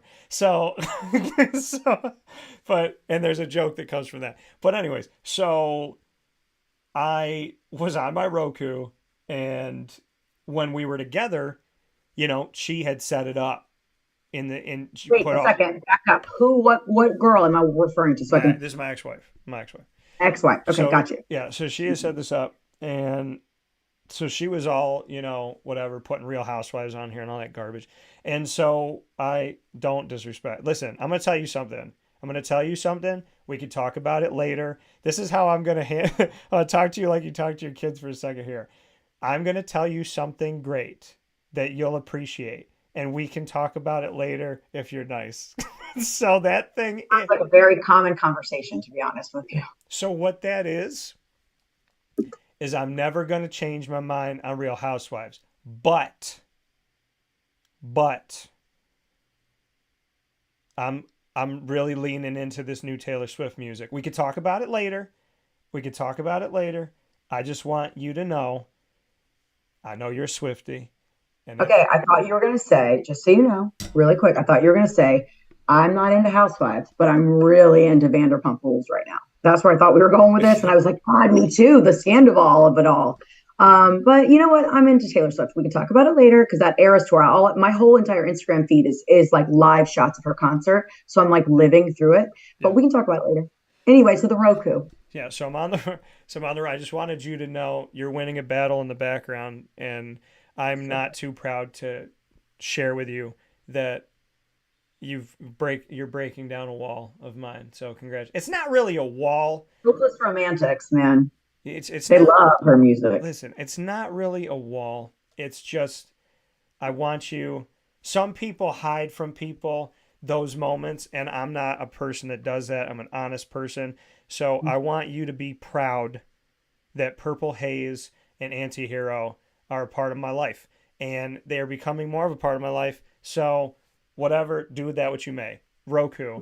So I'm on the Roku, and she leaves, and I told her, I said, you could live wherever you want, just not here, because she was doing some things, and I'm not about that life. So I'm in the bedroom messing with the Roku, and one day I was like, man, I don't need all these weird apps on here. What did she put on here? So I started deleting stuff, and I like reset, and I was like, you know what? I don't know what password she has or doesn't have. So I reset everything. I got a text message from her. She was like, really, Dan? And I was like, really? And she was like, really, Dan? I was like, what? And she said, did you really just delete me from Roku? And I was like, I'm sorry. Are you using our Roku account? Like, we've been broken up for a long time. Okay, wait a second. How long after y'all broke up was this going on? They all using the same accounts. This woman was trying to like use my stuff. It was talking about a year. And I was like, what are you doing? And she's like, do you really mean to tell me that you're going to force me to rebuild my entire Roku and have to re-download apps? And I said, I'm sorry that your life is very difficult. I apologize for the total torture that you have, that I've now just found out that everything I've added to Roku and paid for on Roku, you've been enjoying. So she did leave one thing on there that she paid a year subscription on, and I spent that time enjoying the heck out of that, and that was whatever. And then and so that was one conversation. Okay. Separately, she said, just so you know, this was a random text message. It's like 3:00 in the afternoon. Just so you know, I have your credit card information. Ooh. And I was like, okay. Well, she's like, well, on Roku, your credit card comes up, and I just wanted you, see, I didn't know when she set up Roku, there's a Roku setup where like, right. There's like an email and thing for Roku. I have it. Yeah. So there's like an email thing for Roku, but then there's like an email that you put in of a personal email, and then you put a credit card in for charges. So my card was in there and my email was in there. So she had access to like making decisions for me. And then she told me, just kind of calm, cool, and collected, just so you know, I have your credit card information, to which I responded, you need to delete that. So then I knew she wasn't going to do that. So I had to go in there. I didn't even know how to find it. I had to go through Roku, find my credit card information, delete it, didn't see the secondary email area, I had to stop that, restart everything, put it all back in, and what tipped me off to it is when I went on like Sling TV or one of those, it said, do you want to continue watching Real Housewives? And I was like, I don't watch Real Housewives. And new episodes kept getting added to it. So she outed herself by that horrible show. Yeah, I love that show. But yeah. I'd love to hear your thoughts on that. App sharing is funny anyway, I think, because you can really get into, I don't say you can tell a lot about a person, but I guess you kind of could, to see what they're watching. Like if you have YouTube TV, for example, and you scroll in, you say like, well, let's look at the search history. Like, it's like, like that's what that's what you're into. It's just a strange thing. Like we share a couple apps between my parents, and we share with my parents on one or two of them. And everybody's got their own thing, but it's so personalized that you do feel like if somebody messes up, like you have to start over. Mm-hmm. You have to like, don't mess with or like if my husband accidentally clicks on my thing on like a Netflix or something, suddenly it's like my algorithm's all screwed up. And what I'm getting as, hey, you might like this, is definitely not something that I would like. Yeah. No. You know, Yeah, I get that. But, I can understand. I guess what I'm saying is I can relate. I can understand why she felt that way. But I also feel like as a couple, you log onto your account, right? You pull up the app and then it says Dan stuff and ex-wife stuff, right? So it's also a little bit personal in the sense of just another way to stay connected in a relationship that's done. It's like back, 20 years ago when, you and your boyfriend got a phone plan together and that was your big playing house moment. But then you break up and you can't be on the same phone plan anymore. Yeah. You can't. Yeah. You can't be like, oh, give me money every month. And like, no, that means we have to talk every month. Yeah. This is pre-Venmo days, obviously, but like that means we have to like ask you for the money every month. Like I remember when my husband and I broke up for like a year before we ever got married. Like we just kind of like took a sabbatical. I don't even know what that means, but we took it. Okay. So anyway, long story short, we had moved to South Florida and we had like bank accounts together and all these things. Like we were a playing house, not married, playing house. Yeah. And that was the phone thing. We split up the bank accounts right away, but the phone thing stayed and the whole time we were broken up. And that was very intrusive in a way. Cause like I could totally have just looked at the phone records and like been like, wonder who he's talking to. It's just things you don't need to stay connected to when you're done with a relationship. And I feel like apps and shows and shit like that, like that's like the new don't stay connected. Well, and my thing is like, she was keeping her mouth shut, just waiting for me to add some apps and some shows and buy some. She's oh cool. It was like Christmas Day every day for her. She come home from work, she pop on what did Dan on the Roku? Ooh, we got ESPN now. Like I mean, you know what I mean? Like how long were you enjoying that? And my other thing is like, oh, I got your credit card information just so you know. And I was like, just so I know. That's a threat. Yeah, and I was like, delete that because you're bad with money, like in a colossal way. So you need to not. I mean, we were married with separate bank accounts. I didn't share no bank accounts with her, and thank God I didn't. We are now, and I think that's all very common these days. I think when we first moved to South Florida, I think that I literally just think we were playing house. It's like, oh, it's your first serious live-in relationship like this or whatever. But I mean, we've always had separate accounts ever since we split them. We've always been separate. No, and that's my thing. I was like, they're like, why do you have separate bank accounts? I was like, I don't trust her with money. That's it. And thank God, because she cannot be trusted with money. And so it's at least in my situation, maybe it's different now, who knows? But in my situation, could not be trusted with money. So listen, it's a fight you don't need to have. Period. Like it's literally a fight you don't need to have. Well, my thing is like when I go to make my plans to go down to Jacksonville and cover a game, I don't want to go into the account and go, oh, okay, there was $1,700 in this account. There's $300 now. Because if you sat down and said, where'd that $1,400 go? You get silence, tears. Why are you asking me? Trust me. Right. That's what I'm saying. It's a fight you don't need to have. Like the reality is this: if you have a joint bank account, unless you're married and like your wife doesn't work and she, you're the one working with the money, or vice versa, like it just doesn't make sense to have a joint bank account because there's always room for why did you spend on this? Why did you spend on that? And it's like for us, like we have the separate accounts and then we have one savings account that we move money in and out of, right? Yeah. Just for me to be able, like I handle the bills. So we move money in and out of that for us to pull for like home and all that stuff. But I don't want to know what he's spending on because let me tell you something, buying the Yeezys or the shoes, like that's a ridiculous expense. I don't want to know how much they cost, but at the same time, I also don't want him to know that every time I'm sad, I want Botox. You know what I mean? Like that's my prerogative. It's my money. You should be able to do what you want with your money. Yeah. It's your life. It's your life. That's my money. So, exactly. But it is, and actually that was one of the last conversations that we had when we were not together, but she was getting ready to, do her thing. And one of the last conversations. One day I'm you tell me what her thing was. Oh, getting ready to cheat. That's where I was going. But so the day before that she decided to go cheat and have some fun in that world, she said to me, she sat down with me. I was sitting on the couch. She got a chair and she sat in front of me like she was some type of therapist. And she was like, I think you're done going to Jacksonville. I think you've had a good run with the Jaguars. Yeah. And she said, I think that's done now. And the second thing she said was, I like your friend's life where he gives all of his money to his wife and then she gives him permission on every single thing he buys. And I was like, God gave me what is hanging between my legs, and I'm going to keep it. He didn't keep his, and good for you, bro, because you chose to live that life, and you got a good wife. But I don't live the life that you live. You got a nice wife. She's a really sweet lady, and maybe it's a good situation, but I'm not doing that. So I think some men in general want to be kind of mothered. Like, I feel like some men really want to be. Yeah, but that's some Norman Bates stuff.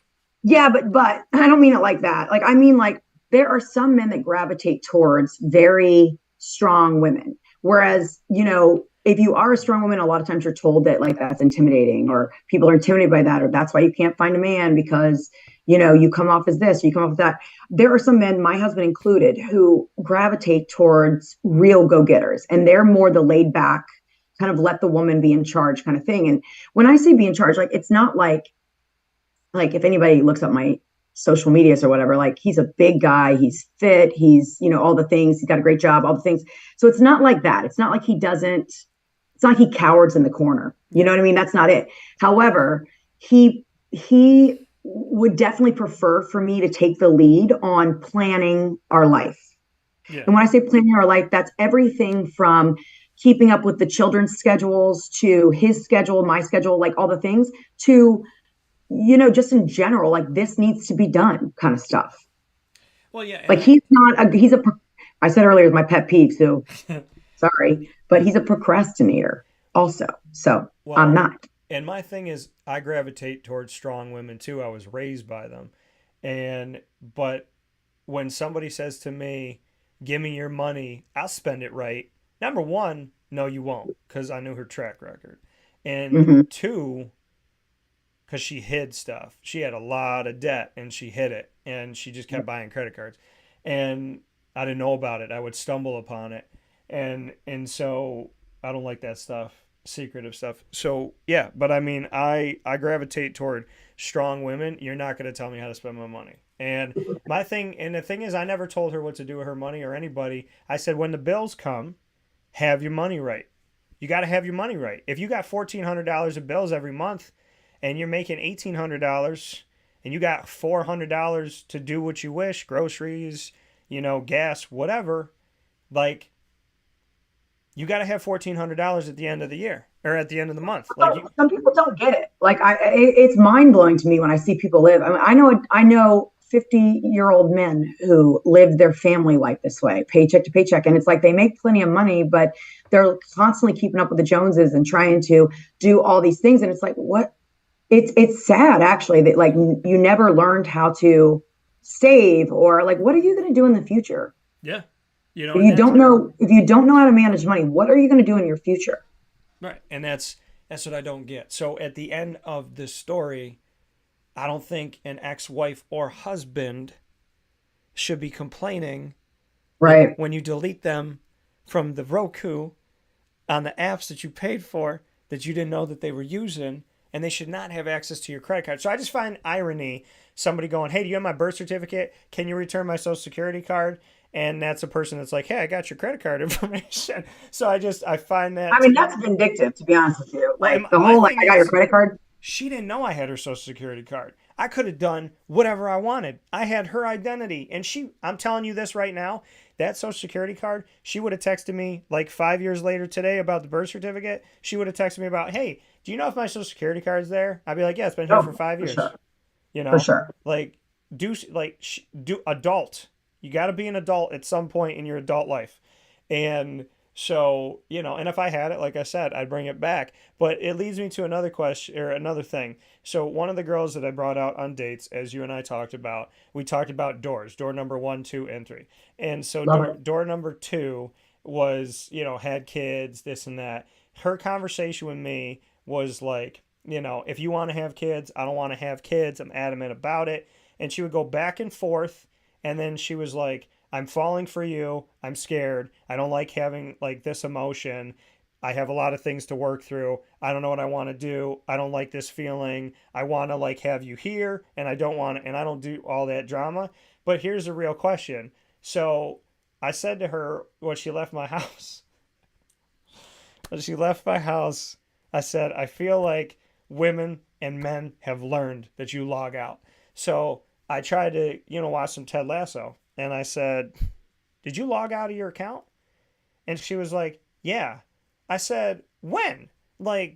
And she said, oh, I waited I till. never did that. And she's like, I waited till the morning and I logged out. She's like, my family's on there. So I don't know how they would feel about you using it. I was like, I'm going to watch Ted Lasso and get rid of it. So I jokingly said to her, it was literally as a joke. I was talking about well, we got to keep dating until I finish Ted Lasso. And I was kidding. And then I paused and I thought of my buddy Isaac and what he would think at this moment. And so after all the joking that I had about it and we laughed about it, later in the conversation I said, so where's that Apple password? So I can't watch Ted Lasso now because listen, here's my thing. I have bought other stuff. I'm changing from I don't have cable, but the package that's light cable that I had, I'm shifting from one to the other. So I literally just want to watch Ted Lasso and be done with it.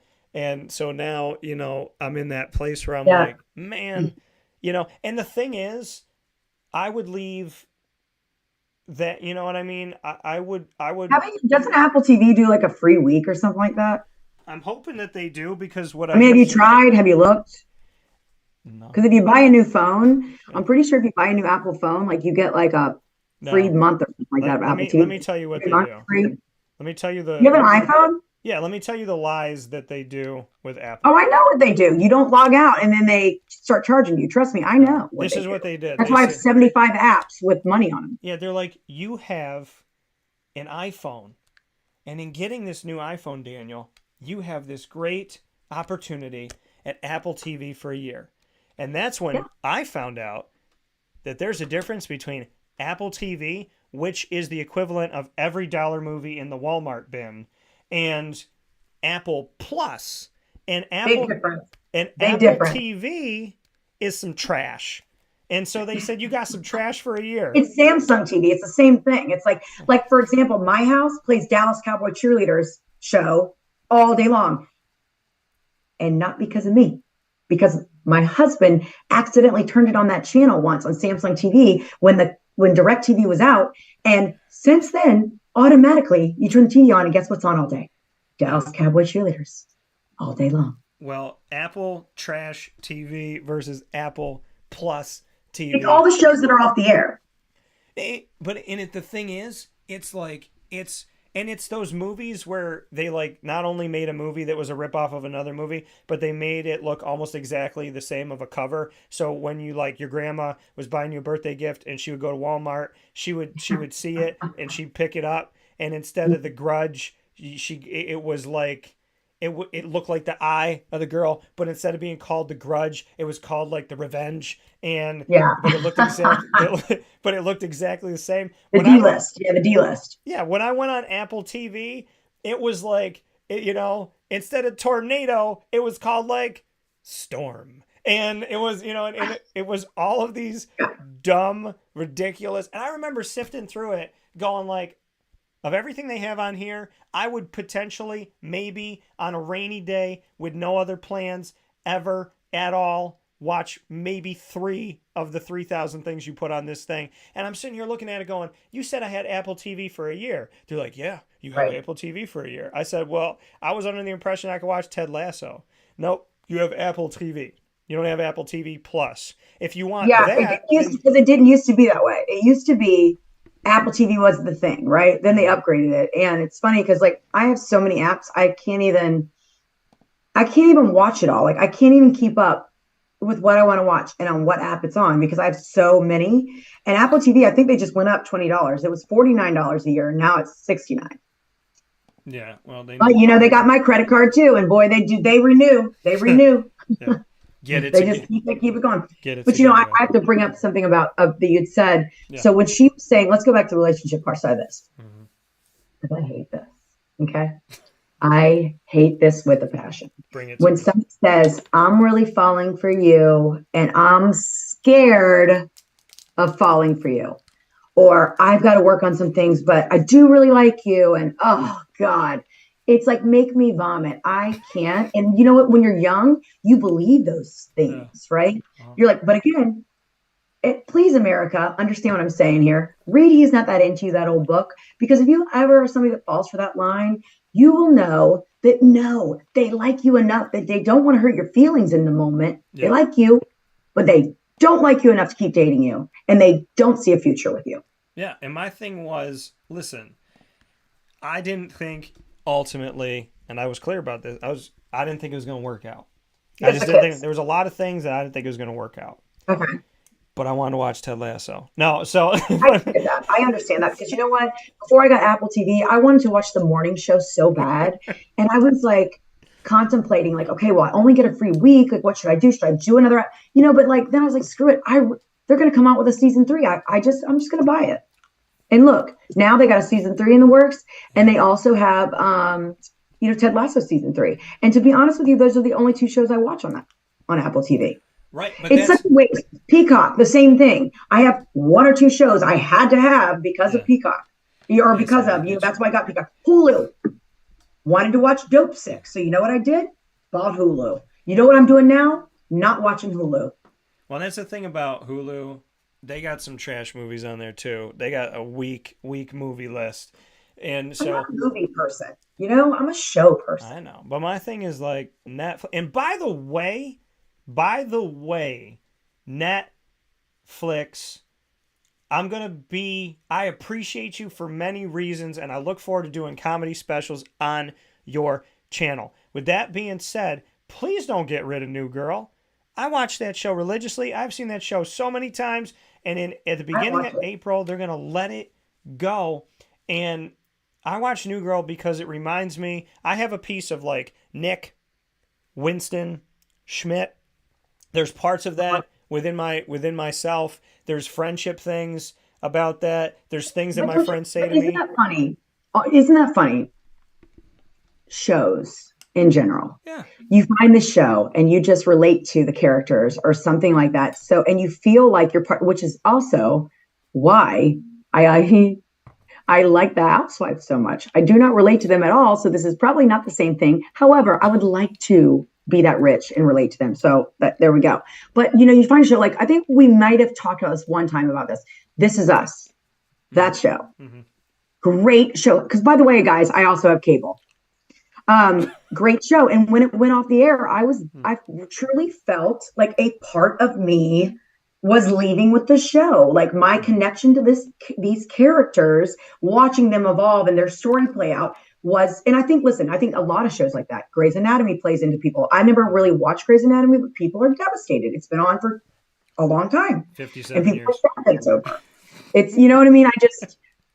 But isn't that funny how you become so invested in made up characters? I'm connected in my life in like a special, unique way to Family Matters, to Boy Meets World, to New Girl. There's certain shows that, TGF Friday night. TJ, thank you so much. I said it to somebody Step by Step recently. I was like, "Do you know TGIF?" And they were like, "No." And I said, "What did your parents?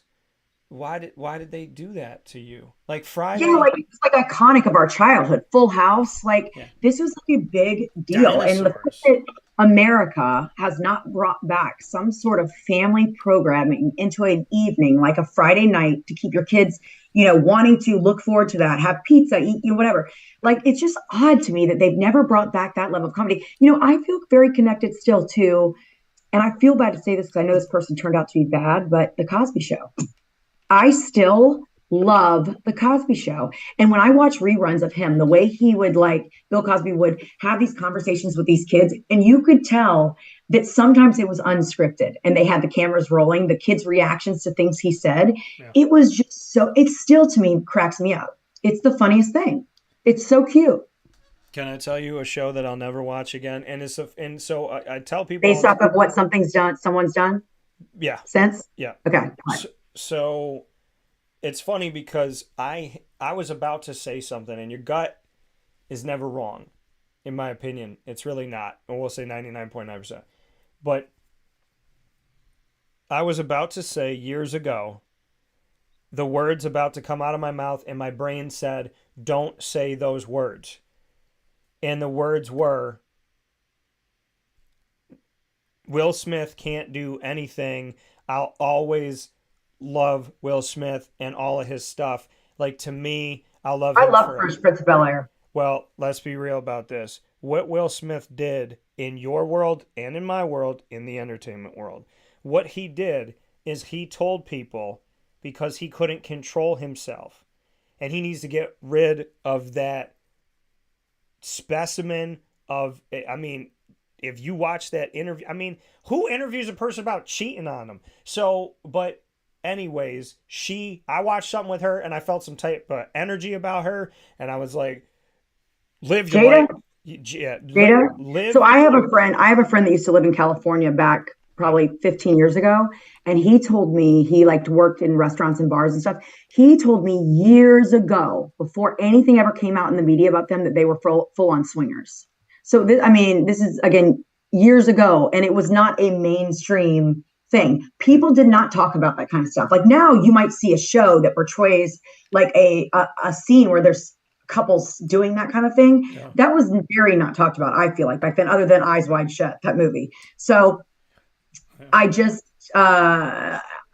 he told me back then, I didn't believe it back then, because Will Smith was kind of like very much growing to the height. He's in every movie at the time.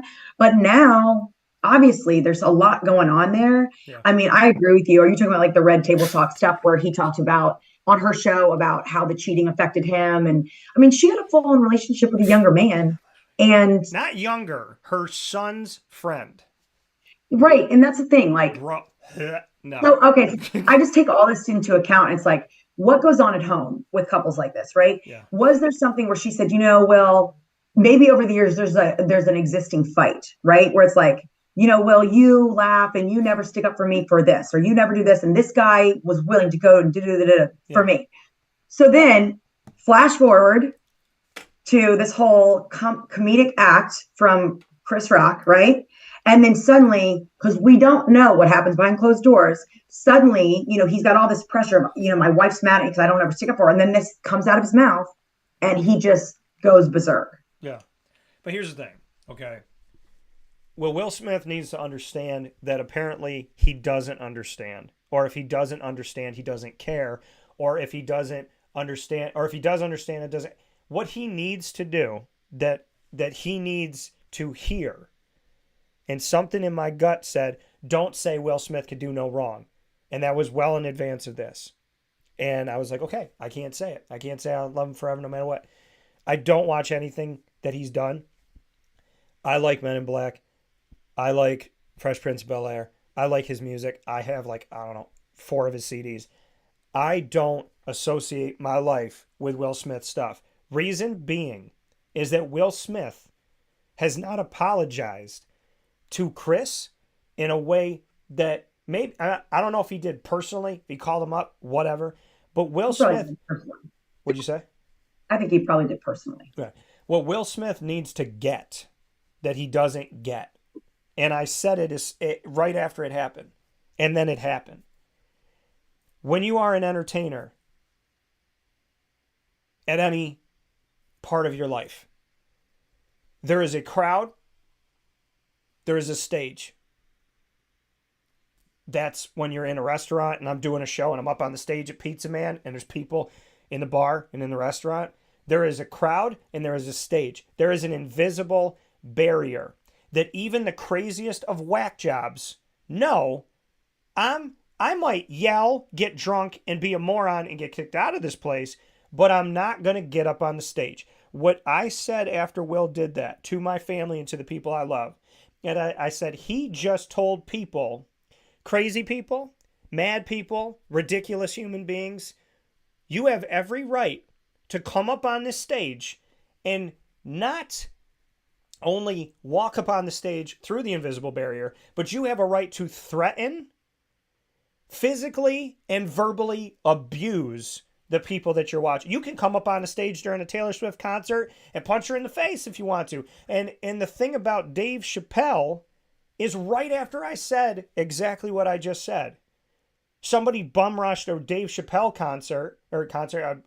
stand-up comedy, and his crew allegedly beat the hell out of the guy. And I don't care that they did. I don't care.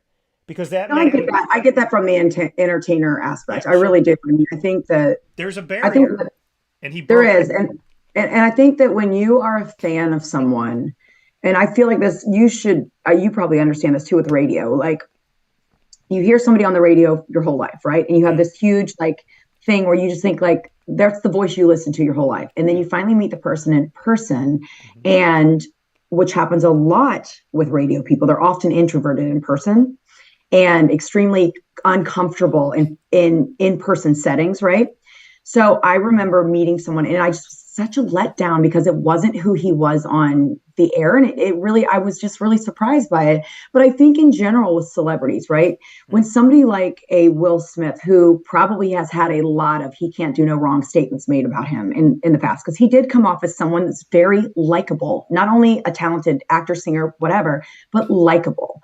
I think that whenever they do something like that, it's like the rose-colored glasses have been thrown out or have cracked. And I think there's something that goes on with a fan psyche when something like that happens about a person. Or like if you believe someone is a lot like their character. Okay. Another good example. Full House, Danny Tanner.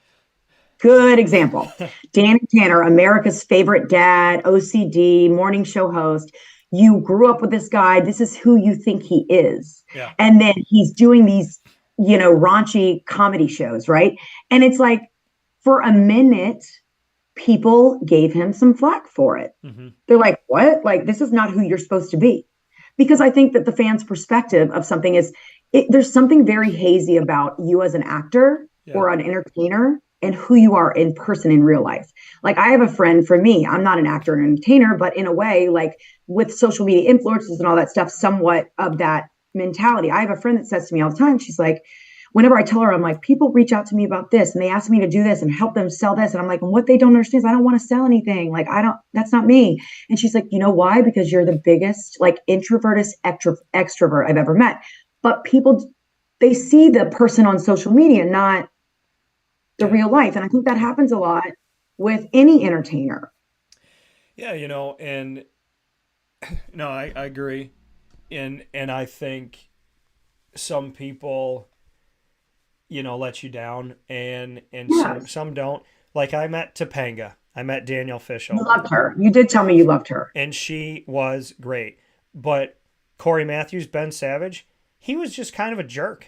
And I've heard that. I've heard that before too. And you kind of got from Will Friedle, who plays Eric, his older brother, you kind of got from Will that they almost like get it.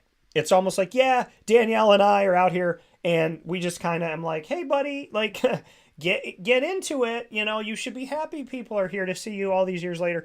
So you kind of got that like vibe that they kind of know how he is, and then they're not. Will Friedle was such a he was what Eric Matthews is and more. I honestly feel like they found him in like a gas station and they were like, can you be yourself completely on television? Nice guy, genuine guy, spent a ton of minutes talking with me, complimented my sneakers. Well, listen, if you're that miserable meeting fans, then don't do it. Don't let people down. And don't complain.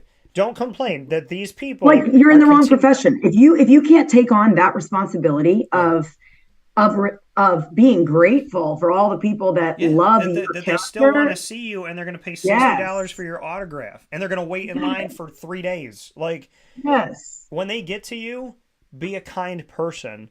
And so what I think is funny, because I get what you were saying, and I've been around people in radio that put on this like dumb, ridiculous voice. And they're like, hey, welcome back to the show. This is Bob. And then you meet them in person. And they're like, hey, how you doing? Yes. Yeah. And I'm like, I remember one guy, we were talking off the air. And I was guest, hosting on the show. And we're talking off the air. And he was like, yeah, I'm just thinking about doing this and that. And then he was like, all right, we're coming back. And then he was like really calm, quiet, reserved. And then he turned the mic up and he was like, hey, welcome back to the show, everybody. We're so happy to be here. Wow. And I remember looking at him in the studio going, I'm embarrassed for you. Like, this is ridiculous. You sound ridiculous. And I remember one girl I was dating, she goes, do your radio voice. And I was like, it's my voice. And she was like, yeah, but do the radio one. Do like, hey, I'm Dan from the radio. And I was like, I don't talk like that. I don't talk like Dan from the radio. Like, that's not. She's like, no, that one that you do. I said, I don't. Obviously, you've never listened to the show, but thank you. And that's not what I do. So I feel like being genuine is one thing. And then the whole thing with what Will Smith did, that's what he doesn't get. Or if he gets, maybe he doesn't care. I don't know. I don't know Will Smith. I'm not trying to understand him in the sense, or I'm not trying to say I understand him. The one thing that I thought when that happened was, by the way, he said the F-bomb on regular broadcast television, which typically is a fine, and I think that he should have to pay it, not the station. And I don't know what happened with that. I agree with that. So, because it's not their fault that he did that. I mean, that was completely irrational. And yeah, exactly. I agree. People's careers get ended by that stuff. So, I agree. So he doing what he did is something that he needs to apologize for, reflect upon, and listen. Is he and the first thing I said was, obviously this man's hurting and there's stuff going on in his relationship and he's taking it out on Chris Rock, and a lot of people felt that way, and then people that apparently know Will said the same thing. So, the reality of it all, to kind of bring everything together and wrap it up: be nice to people, be kind.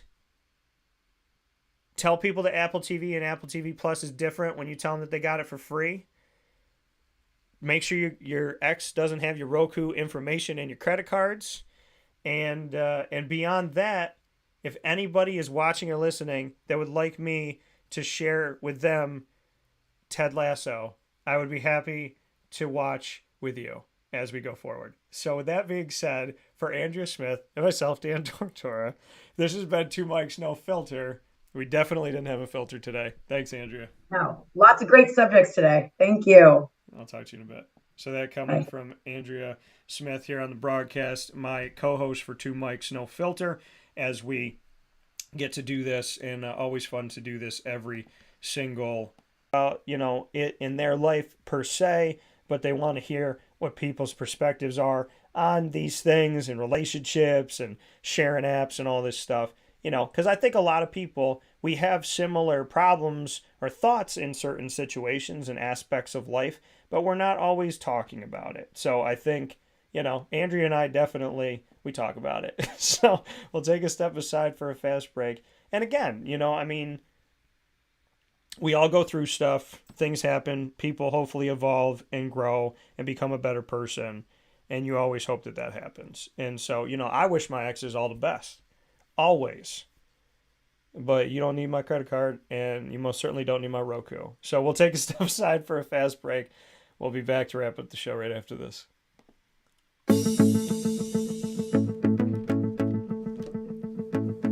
Avicoli's, located on the corner of Route 57 and Wetzel Road in Liverpool, New York, has been your trusted neighbor for decades. Located just steps from Liverpool High School, we're happy to have the Liverpool Warriors on-site, on-location broadcast at Avicoli's through Wake Up Call with Dan Tortora every single month, featuring student athletes, coaches, and administration throughout the year from Liverpool High School. Head out to Avicoli's today on the corner of Route 57 and Wetzel Road in Liverpool, New York, open Tuesday through Sunday for lunch, dinner, and drinks. We'd love to see you out there. And of course, you can call them at 315-622-5100 for takeout, delivery, and catering. That's 315-622-5100. And also find them on myavicolis.com. That's myavicollis.com.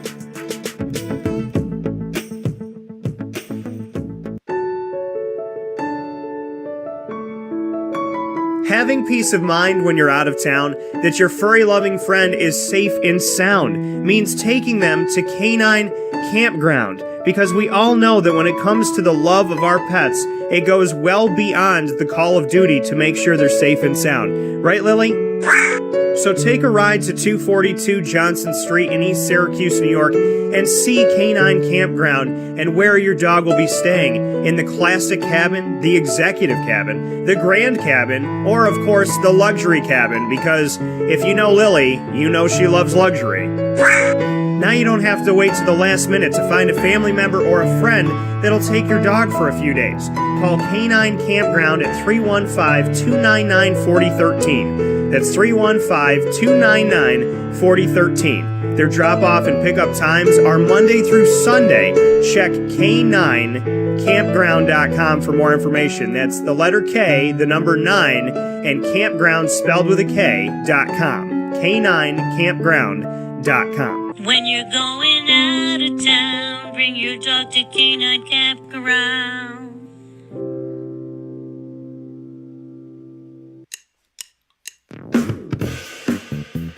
PB&J's Lunchbox, the food truck that you love finding all throughout Central and Upstate New York, now has a street-side cafe. So when you're craving their traditional favorites as well as their out-of-box amazing menu items, you can now head to 663 Old Liverpool Road in Liverpool, New York. Located just minutes from the highway, the Thruway, Destiny USA, and Onondaga Lake Parkway, PB&J's Lunchbox Street-Side Cafe is there for you Monday through Saturday from 9 a.m. to 7 p.m., serving breakfast, lunch, and dinner all throughout the day. Get breakfast for dinner, dinner for lunch, whatever you fancy, including their award-winning grilled peanut butter and jelly sandwich. Find them at 663 Old Liverpool Road in Liverpool, New York. PB&J's Lunchbox, where we love to know what's in your lunchbox.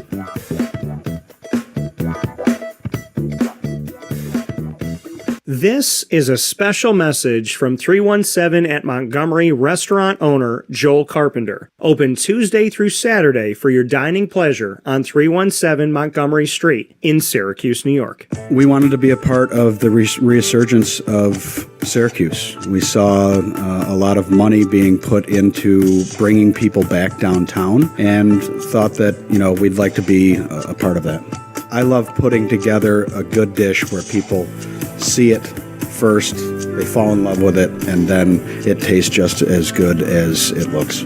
We want to provide the best food in Syracuse that we possibly can, and we want you to leave here talking to your family, your friends about what you had to eat first and foremost, but also our service, and to walk out feeling like you're part of our family.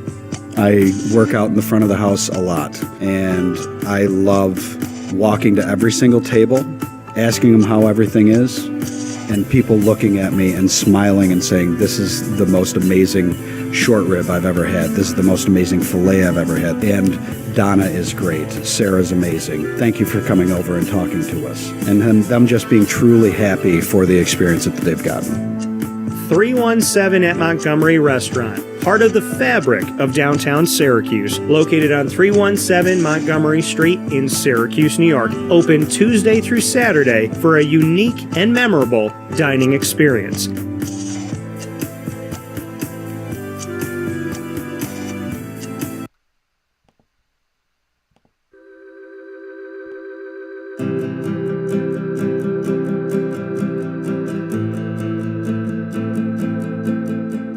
Cafe Cabal offers same-day local delivery of our products, offering no delivery charge for Onondaga County. Shop cafecabal.com for fresh roasted coffee beans, cold brew, travel mugs, and all your essential Cafe Cabal needs. Cafe Cabal, coffee for the soul.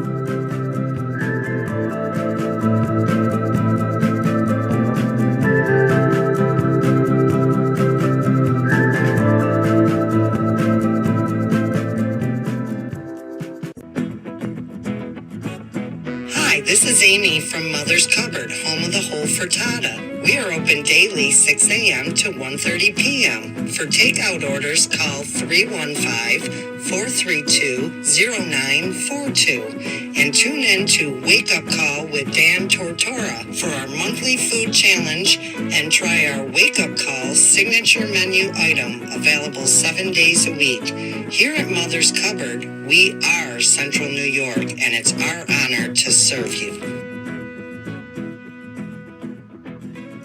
Ma and Pa's Kettle Corn and Popcorn Factory remind us that every day is worth celebrating. Find them at 201 Old 7th North Street in Liverpool, New York. Open Monday through Saturday in-store and all the time online at maandpaspopcorn.com. Serving our Central New York community and beyond, you can order all throughout the country at maandpaspopcorn.com. And remember to get your tins, which have in-store half-price refills forever.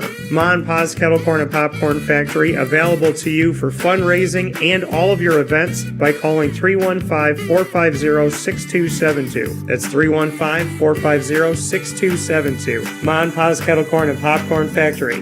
How corny are you?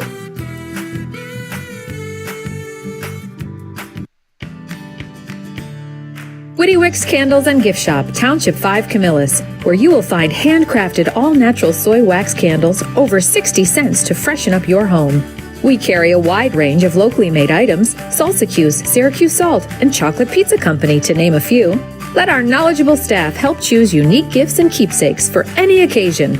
Gifts for family and friends, and maybe a little something for yourself. Witty Wicks Candles and Gift Shop, Township 5 Camillus. This is a special message from Merritt Brady, owner-operator of Chick-fil-A Watertown on 1290 Arsenal Street in Watertown, New York. Chick-fil-A for me has always been about the people. I think it starts with the strength and leadership of the Cathy family. It's just amazing to see a family-run business reach the altitude that they have. Second mile service is something that we embodied at my previous business, and the ability to make people feel like they're the only person at your establishment, that you are there to serve them that day and looking for those extra ways to make them happy, to anticipate what they need next is what makes me tick. And I'm going to have so many opportunities at Chick-fil-A to do that. It's one of my favorite things to eat in the world. My favorite application question or interview question when I'm interviewing is when I get to, have you ever eaten at Chick-fil-A? And a smile hits both their ears. You know, they can't even answer the question for a second. And when I see that, it's like, man, that's going to be a great hire. They already get it. They already feel it. They already know that we're different. The Chick-fil-A experience, it's a real thing. And then, of course, just our generosity and community involvement and making a positive impact in the lives of our team members, our guests, and the community in general, I think is really the secret sauce.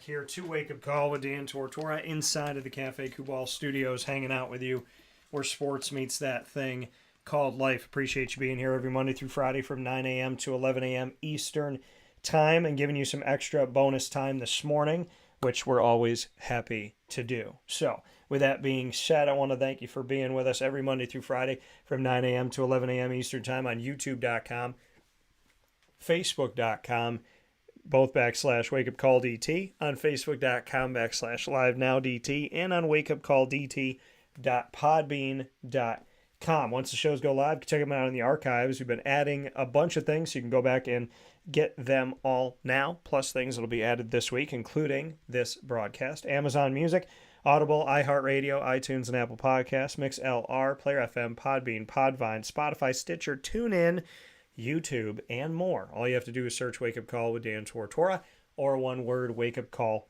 DT. And a big thanks to all of our incredible partners in our team: Cafe Kubal, Carvel DeWitt, the Wildcat Sports Pub, Canine Camp Dog Daycare, PB&J's Lunchbox, Avicoli's, Ma and Pa's Kettle Corn and Popcorn Factory, Canine Campground Dog Boarding, Mother's Cupboard, where we're going to be doing something really cool today, as well as 317 at Montgomery Street. The name of the restaurant is the name of the location, 317 at Montgomery Street. Don't miss out. I call it the 5-star Michelin restaurant. It is fantastic.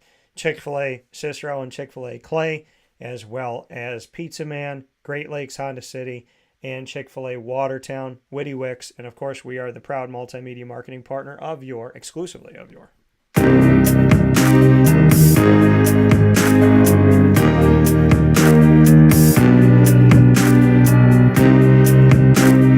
Lemoyne College Dolphins. It is Fins Up every single month on Wake Up Call with Dan Tortora with your Dolphins. The Dolphins come to us every Wednesday on Wake Up Call in what we call our Dolphin time. Every first and third Wednesday of each month, we have the opportunity to bring AD and DT with Athletics Director Bob Beretta and myself, Dan Tortora. Every second and fourth Wednesday, bringing you the Dolphin Dive, diving into the stories of student athletes, coaches, administration, future Dolphins, and alumni. You can check all of that out in our archive on the Lemoyne tab on wakeupcalldt.com, as well as by subscribing to our YouTube channel at wakeupcalldt or youtube.com/wakeupcalldt. For more information on your Dolphins, go to LeMoyneDolphins.com.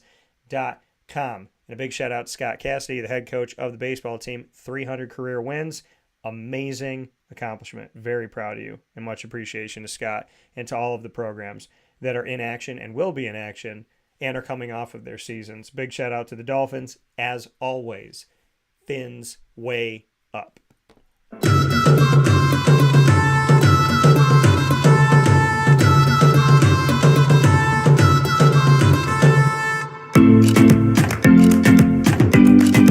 Wake Up Call with Dan Tortora is the exclusive multimedia marketing partner of your Bryan and Stratton College Bobcats of Syracuse. The Bobcat Buzz comes to you every single month on Wake Up Call, covering the Bobcats in a way that you've never experienced before with student athletes, coaches, and administration. The Bobcat Buzz is available to you in our library of so many shows and wonderful things. You can find it by going to the BSC Syracuse tab on wakeupcalldt.com. You can also subscribe to our YouTube channel, youtube.com/wakeupcalldt, or just search at wakeupcalldt on YouTube and connect with us there. Search Bobcat Buzz once you got it all, and you can enjoy all of our content with the Bryan and Stratton College Bobcats of Syracuse. For more information on your Bobcats, go to syracuse.bscbobcats.com.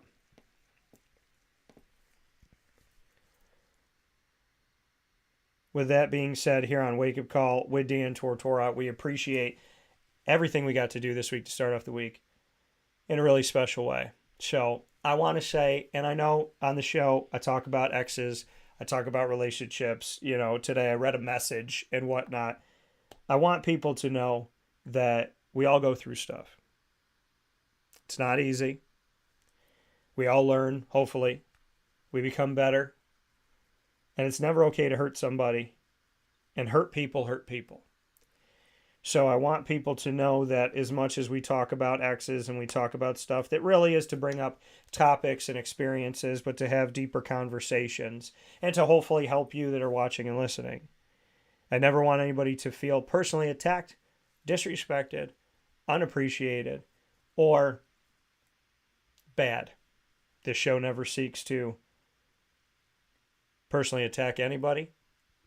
Even in the conversation about Will Smith, when I said I think that he should realize what he's done and apologize and remind people that there's an invisible barrier between the crowd and the entertainer or entertainers. We can have opinions on this show. We can talk about a lot of things on this show.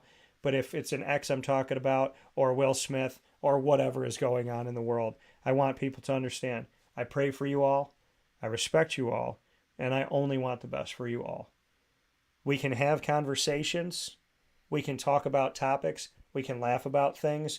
But if I saw my ex on the street, I would never, for 1 second or millisecond in my life, want her to be hurt, sad, down, and I would never want to be the person that hurt her. So, as much as we talk, as much as we joke, and as many things as we discuss here on Wake Up Call, we are a family show. We are a show that loves positivity, and we love connecting with people. And I want that message to be clear. In a world full of hate, only show love. So, thank you for joining us on Conversations. Thank you for laughing with us. Thank you for thinking with us. Thank you for learning with us and growing with us. And understand that you can talk about things and have conversations, but always know that you can't pray for one of us without praying for all of us. And I genuinely hope that anybody who has wronged me or hurt me, I hope that they have a beautiful life. I'm not happy with what they did to me. I'm not happy with how they did it, why they did it, where they did it, whatever they did it, who they did it with, whatever it is. But I will never be wanting someone to be in pain. So I really meant that. If I had something in the house and it belonged to somebody, even if I really didn't want to talk with that person, I would have the decency to make sure I got it back there. Because that's what people are supposed to do. So be good to each other. Be good to yourself. Don't be afraid to laugh. Have comedy. Comedy is better than being depressed and down. And always know that here on the show, everybody's welcome. And forgiveness is not for them, it's for you. Remember that.